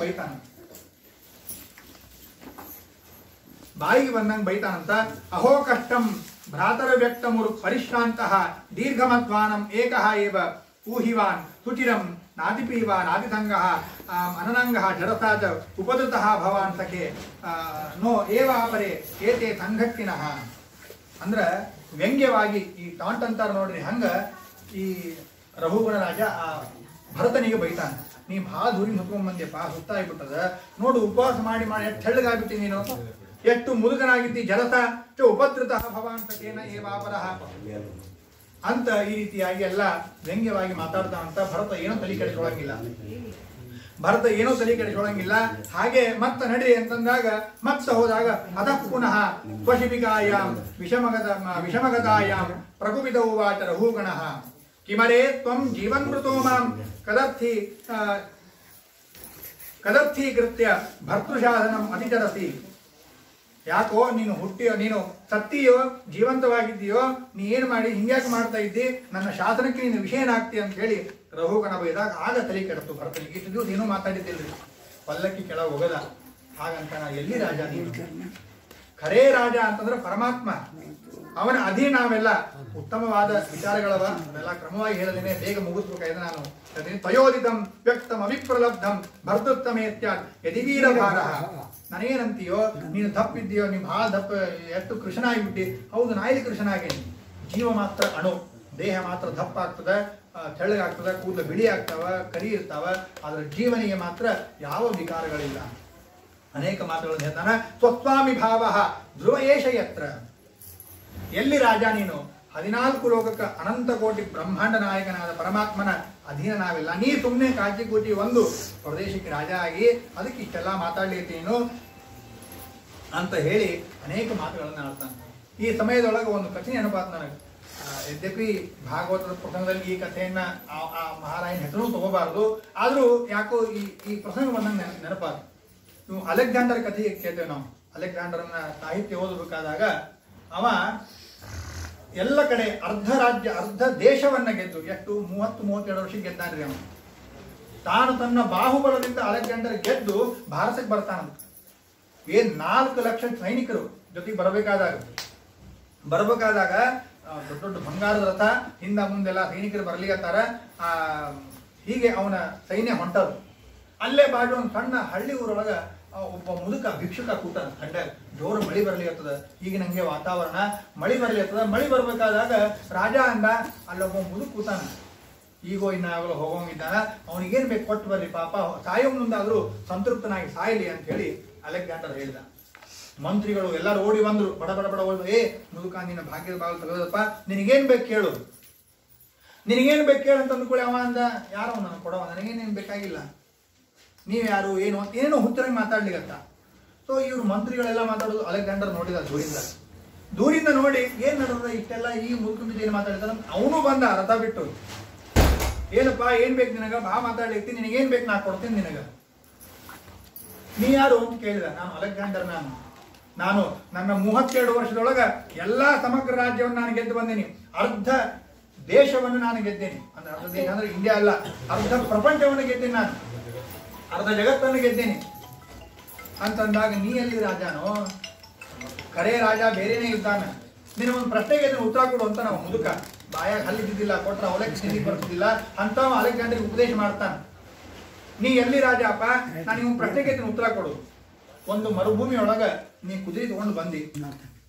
ಕುದುರೆ ಏನೋ ಆಗಿ ಅನಾರೋಗ್ಯ ಆಗಿ ಸತ್ತು ಹೋಯ್ತು. ನೀವು ಒಬ್ಬನೇ ಇದ್ದಿ, ಅಲ್ಲಿ ನಾ ಇದ್ದೇನೆ. ನಿನಗೆ ಬಹಳ ನೀರಡಿಕೆ ಆಗ್ಯದ. ಒಂದು ವಾಟಗ ನಾ ನೀರು ನಿನಗೆ ಕೊಡ್ತೇನೆ. ಒಂದು ವಾಟಗ ನೀರು ನಿನಗೆ ಬೇಕಾಗ್ಯದ, ನಾನು ನಿಂಗೆ ಕೊಡ್ಬೇಕಾಗ್ಯದ. ಅದಕ್ಕೆ ನೀನು ನನಗೆ ಅದಕ್ಕೆ ಎಷ್ಟು ರೊಕ್ಕ ಕೊಡ್ತೀನಿ? ನೀನು ಅದಕ್ಕೆ ಎಷ್ಟು ರೊಕ್ಕ ಕೊಡ್ತೀನಿ ಅಂದ್ರೆ ಏನು ಮಾಡ್ಲಪ್ಪ, ಅವಂತೂ ಯಾರಿಲ್ಲ. ಅದಕ್ಕೆ ನಾ ಏನು ಅನೇಕ ದೇಶಗಳಲ್ಲಿ ಗೆದ್ದೆ, ಅಂದ್ರೆ ಒಂದು ದೇಶ ನಿನಗೆ ಕೊಡ್ತೀನಿ. ನಾನು ಶಾಣೆ, ನನಗೂ ಗೊತ್ತದ, ನಾ ಒಬ್ಬನೇ ಇದ್ದೀನಿ, ಒಂದೇ ವಾಟಗ ನೀರದ. ಆ ನೀರಿನ ಒಳಗೆ ನೀ ಸತ್ತು ಹೋಗ್ತೀನಿ. ನೀನು ಎಷ್ಟು ಕೊಡ್ತೀನಿ? ಅರ್ಧ ಪ್ರಪಂಚವನ್ನು ಕೊಡ್ತೀನಿ. ಇಲ್ಲ, ನಾ ಪೂರ್ಣ ಕೇಳ್ತೀನಿ, ಏನು ಮಾಡ್ತೀನಿ? ಪೂರ್ಣ ಕೊಡ್ತೀನಿ, ನೀರು ಕುಡಿತೀನಿ ಅಂದವ ರಾಜ ಅಲೆಕ್ಸಾಂಡರ್. ಅದಕ್ಕೆ ಈ ಮುದುಕ ಅಂತಾನೆ, ನಮ್ಮ ಈ ಪ್ರಾಯ ಮಹಾಮಟ್ಟಿ ಮುದುಕ ಇರ್ಬೇಕವ. ಅವ ಅಂತಾನ, ಅಲ್ಲೋ ನೀ ಏನು ಇಡೀ ಅರ್ಧ ಪ್ರಪಂಚವನ್ನು ಗೆದ್ದಿ, ಅದು ಒಂದು ವಾಟದ ಸಮಾನ ಆಯ್ತು. ಅದು ಆ ಒಂದು ವಾಟದ ನೀರಿನ ಸಮಾನವಾದ ಸಮಸ್ತ ಪ್ರಪಂಚವನ್ನ ಅದು ಅನೇಕ ಜನರಿಗೆ ಹೊಡೆದು ಬಡದು ಸಾಯಿಸಿ ನೀರು ತಗೊಂಡಿ. ಆದ್ರೆ ನಾನು ನೋಡು, ಇಡೀ ಪ್ರಪಂಚವನ್ನ ಗೆದ್ದೀನಿ. ಒಬ್ರಿಗೆ ಸಾಯಿಸಿಲ್ಲ, ಒಬ್ರಿಗೆ ಏನೋ ತೊಂದರೆ ಕೊಟ್ಟಿಲ್ಲ. ಹೆಂಗ ಅಂತಂದ್ರೆ ಇಡೀ ಸಮಸ್ತ ಪ್ರಪಂಚಕ್ಕೆ ಯಾರು ಮಾಲೀಕ ನೋಡ್ರಿ, ಅವನನ್ನ ಹೊಲಿಸ್ಕೊಂಡಿಲ್ಲ. ಅಂದ್ರ ಯಾರು ಮಾಲಕ ಇದ್ದಾನ, ಆ ಮಾಲಕನ ಅಧೀನ ನಾವು ಆಗ್ಬಿಟ್ರಿ ಅಂತಂದ್ರ ಅವ ಎದಕ್ಕೆ ಮಾಲಕ ನೋಡ್ರಿ, ಅದೆಲ್ಲ ನಮ್ದೇ. 10 ಕೋಟಿ ರೂಪಾಯಿ ತಂದೆಯ ಮಗ ಆಗಿಬಿಟ್ಟ ಅಂದ್ರ ಅದು ಆಸ್ತಿ ಮಗಗ ಹೋಗ್ತದ. ಹಾಗೆ ನಾನು ದೇವರನ್ನ ನಾನು ಪ್ರೀತಿಯಿಂದ ಒಲಿಸ್ಕೊಂಡಿದ್ದಕ್ಕ ದೇವರು ಸಮಸ್ತ ಪ್ರಪಂಚ ಕೊಡೆಯನಾಗ್ಯಾನ, ಅದೆಲ್ಲ ನನ್ನ ಅಧೀನನೇ ಆಗಿಬಿಟ್ಟದು ಅಂತ ರಾಜ ಹೇಳಿದಾಗ ರಾಜ ದಾರಿ ತೋರ್ತದ. ಅವ ಅಂತಾನ, ನೀ ಎಷ್ಟು ದೊಡ್ಡ ವಿದ್ವಾಂಸ ಇದೆಯಪ್ಪ, ನನ್ನ ಜೊತೆ ನೀನು ಗ್ರೀಸಿಗೆ ಬಾ ಅಂತ ಕರಿತಾನ. ನಾ ಏನ್ ಬರಂಗಿಲ್ಲ, ನೀ ಹೋಗು ಅಂತ ಹೇಳಿ ಸಾಧನಕ್ಕೆ ಅಲ್ಲಿ ಮುದುಕ ಕೂಡ್ತಾನ ಅಂತ ಅವನ ಸಾಹಿತ್ಯ ಕೇಳ್ತೀವಿ. ಹಾಗೆ ಈ ಭರತ ಭರತನಿಗೆ ರಹುಗಣ ಮಾತನಾಡಿದಾಗ ಭರತ ಅಂತ ನೀ ಎಲ್ಲಿ ರಾಜ ಮಾರಾಯ, ರಾಜ ಏನು ನೀ ಅಲ್ಲ, ನೀ ಸುಮ್ಮನೆ ಇದ್ದಿ ಅಂತೆಲ್ಲ ಹೇಳ್ತಾನೆ. ಆಗ ರಹುಗಣ ಕತ್ವಂ ನಿಗೂಢಶ್ಚರಸಿ ದ್ವಿಜಾನ ವಿವರ್ಷಿತೋತ್ರಂ ಕಥಮೋವಧೂತಃ, ಯಾರ ಸ್ವಾಮಿ ನೀನು? ನಾನು ಕಪಿಲನಾಮ ಪರಮಾತ್ಮನ ಹತ್ರ ಉಪದೇಶ ಮಾಡಿಕೊಂಡಿದ್ದೆ, ಕಪಿಲನೇ ಈ ಬ್ರಾಹ್ಮಣ ವೇಷದಿಂದ ಬಂದ ನೀನು ಅಂತೆಲ್ಲ ಹೇಳಿ ಅನೇಕ ಪ್ರಶ್ನೆಯನ್ನು ಕೇಳ್ತಾನೆ. ಆಗ ತತ್ವಜ್ಞಾನದ ಚರ್ಚೆ ಪ್ರಾರಂಭವಾಗ್ತದೆ. ದೃಷ್ಟಶ್ರಮ ಕರ್ಮದ ಆತ್ಮನೋ ವೈ ಭರ್ತೃಗ್ರಂಥರು ಭವದ ಚಾನುಮನ್ನೆ. ಆಗ ಎಲ್ಲವನ್ನ ಮಾಡುವವನು ಪರಮಾತ್ಮ, ಎಲ್ಲವನ್ನು ಮಾಡೋ ಪರಮಾತ್ಮ ಅಂತೀರಿ ಅಂದ್ಮೇಲೆ ನಮಗೆ ಯಾಕೆ ಬೆವರು ಬರ್ತದೆ, ನಮಗೆ ಯಾಕೆ ಶ್ರಮ ಆಗ್ತದೆ ಅಂತ ಅನೇಕ ಪ್ರಶ್ನೆಯಲ್ಲಿ ಜೀವಕರ್ತೃತ್ವವಾದ ಪ್ರಾರಂಭವಾಗ್ತದೆ. ಅದಕ್ಕೆಲ್ಲ ಅನೇಕ ಉತ್ತರವನ್ನ ಈ ರಹುಗಣರಾಜನಿಗೆ ಭರತ ಚಕ್ರವರ್ತಿ ಕೊಟ್ಟು ಉಪದೇಶಗಳನ್ನ ಮಾಡ್ತಾನೆ. ಉಪದೇಶವನ್ನ ಮಾಡ್ತಾ ಇರಬೇಕಾದಾಗ ಆಗ ಕೊನೆಯ ಮಾತು ಹೇಳಿ ಮುಗಿಸ್ತೀನಿ. ರಹುಗಣರಾಜ ಆಶ್ಚರ್ಯಚಕಿತನಾಗಿ ಕೇಳ್ತಾನೆ, ನಿಂಗೆಲ್ಲ ಈ ತತ್ವಜ್ಞಾನ ಹೆಂಗ್ ಬಂತು? ಅಲ್ಲಿ ನೀ ಎಲ್ಲಿ ಅಭ್ಯಾಸ ಇಷ್ಟು ಸಣ್ಣ ವಯಸ್ಸಿಗೆ ನೀ ಇಷ್ಟೆಲ್ಲ ಉಪದೇಶ ಮಾಡಿದಿಲ್ಲ, ಹೆಂಗ್ ಬಂತು ಅಂತಂದ್ರ ಅದಕ್ಕೆ ಪ್ರತ್ಯೇಕ ಅದಕ್ಕೆ ಅವ ರಹುಗಣನಿಗೆ ಭರತ ಉತ್ತರ ಕೊಡ್ತಾನ. ರಹುಗಣೈ ತಪಸಾನ ಯಾತಿ ನಚೇಜ್ಜಯ ನಿರ್ವಸನಾತ್ ಗೃಹಾದ್ವಾ ನ ಛಂದಸ ನೋತ ಜಲಾಗ್ನಿ ಸೂರ್ಯೈ ವಿನಾ ಮಹತ್ ಪಾದ ರಜೋಭಿಷೇಕಂ. ಇಷ್ಟೆಲ್ಲ ಒಂದು ಗೋಡೆ ಕೂತು 50 ಸಲ ಗೋಕ್ ಹಾಕಿದ್ರು ಬರಂಗಿಲ್ಲ, ಎಷ್ಟು ಪಾಠ ಹೇಳ್ಕೊಂಡ್ರು ಬರಂಗಿಲ್ಲ, ಏನ್ ಮಾಡಿದ್ರು ಬರಂಗಿಲ್ಲ, ತಪಸ್ ಮಾಡಿದ್ರು ಬರಂಗಿಲ್ಲ, ಯಾಗ ಮಾಡಿದ್ರು ಬರಂಗಿಲ್ಲ, ವೇದವನ್ನು ಓದಿದ್ರು ಬರಂಗಿಲ್ಲ, ಏನ್ ಮಾಡಿದ್ರು ಬರಂಗಿಲ್ಲ. ಮತ್ ಏನ್ ಮಾಡಿದ್ರು ಬರ್ತದ? ಮಹತ್ ಪಾದ ರಜೋಭಿಷೇಕಂ. ಸಜ್ಜನರ ಪಾದಕ್ಕೆ ಹತ್ತಿದ ಏನು ಧೂಳಿ ಅದ ಅದು ನಮ್ಮ ತಲೆ ಮೇಲೆ ಬಿದ್ದು ಸಾಕು, ಈ ಎಲ್ಲ ತತ್ವಜ್ಞಾನ ಆಗ್ತದ ಅಂತ ಈ ರೀತಿಯಾಗಿ ರಹುಗಣನಿಗೆ ಭರತ ಚಕ್ರವರ್ತಿ ಹೇಳ್ತಾ ಹೋಗ್ತಾನೆ. ಆಮೇಲೆ ಮುಂದೆ ಪರೀಕ್ಷಿತ ರಾಜ ಪ್ರಶ್ನೆಯನ್ನು ಕೇಳ್ತಾನ, ಅಲ್ರ ನೀವು ಭೂಗೋಳ ಖಗೋಳ ಅಂತೆಲ್ಲ ಹೇಳಿದ್ರಿ, ಅದ್ರ ಬಗ್ಗೆ ವಿವರಣೆ ಕೊಡ್ರಿ ಅಂತಂದಾಗ ಅತ್ಯಂತ ವಿಸ್ತೃತವಾಗಿ ಶುಕಾಚಾರ್ಯರು ಅದರ ಉಪದೇಶವನ್ನು ಮಾಡ್ತಾರೆ. ಮತ್ತೆ ಇನ್ನೊಂದು ಬಾರಿ ಸಮಯ ಸಿಕ್ಕ ಕೇಳ್ತಾ ಅದನ್ನು ಕೇಳೋಣ ಅಂತ ಹೇಳ್ತಾ, ಶ್ರೀಕೃಷ್ಣ ಅರ್ಪಣಮಸ್ತು ಪ್ರೀತೋತಿ ಮಾಪಟೇ ವ್ಯಾಸ ಯದಿ ಕೇನಾಪಿ ಕರ್ಮಣ ಕುರುಮಾಂ ಮಧ್ವಶಾಸ್ತ್ರಸ್ಯ ಸದಾ ವೃತ್ತಿರತಂ ಹರೇ. ಶ್ರೀಕೃಷ್ಣ ಅರ್ಪಣಮಸ್ತು.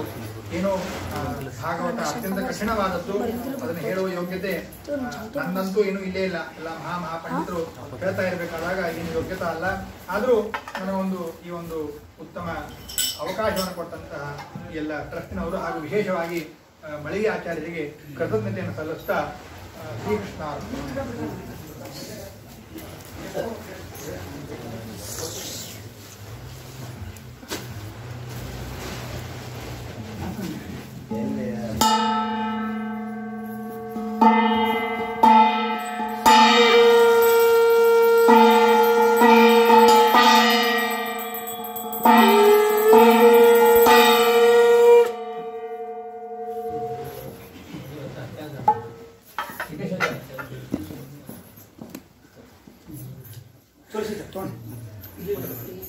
ಇಲ್ಲಿ ತನಕ ಪಂಡಿತ ಸತ್ಯಧೀರಾಚಾರ್ಯ ಅಭಿನಯಿಸಿದವರು ಎಲ್ಲ ಬ್ರಾಹ್ಮಣರು ಗೋವಿಂದ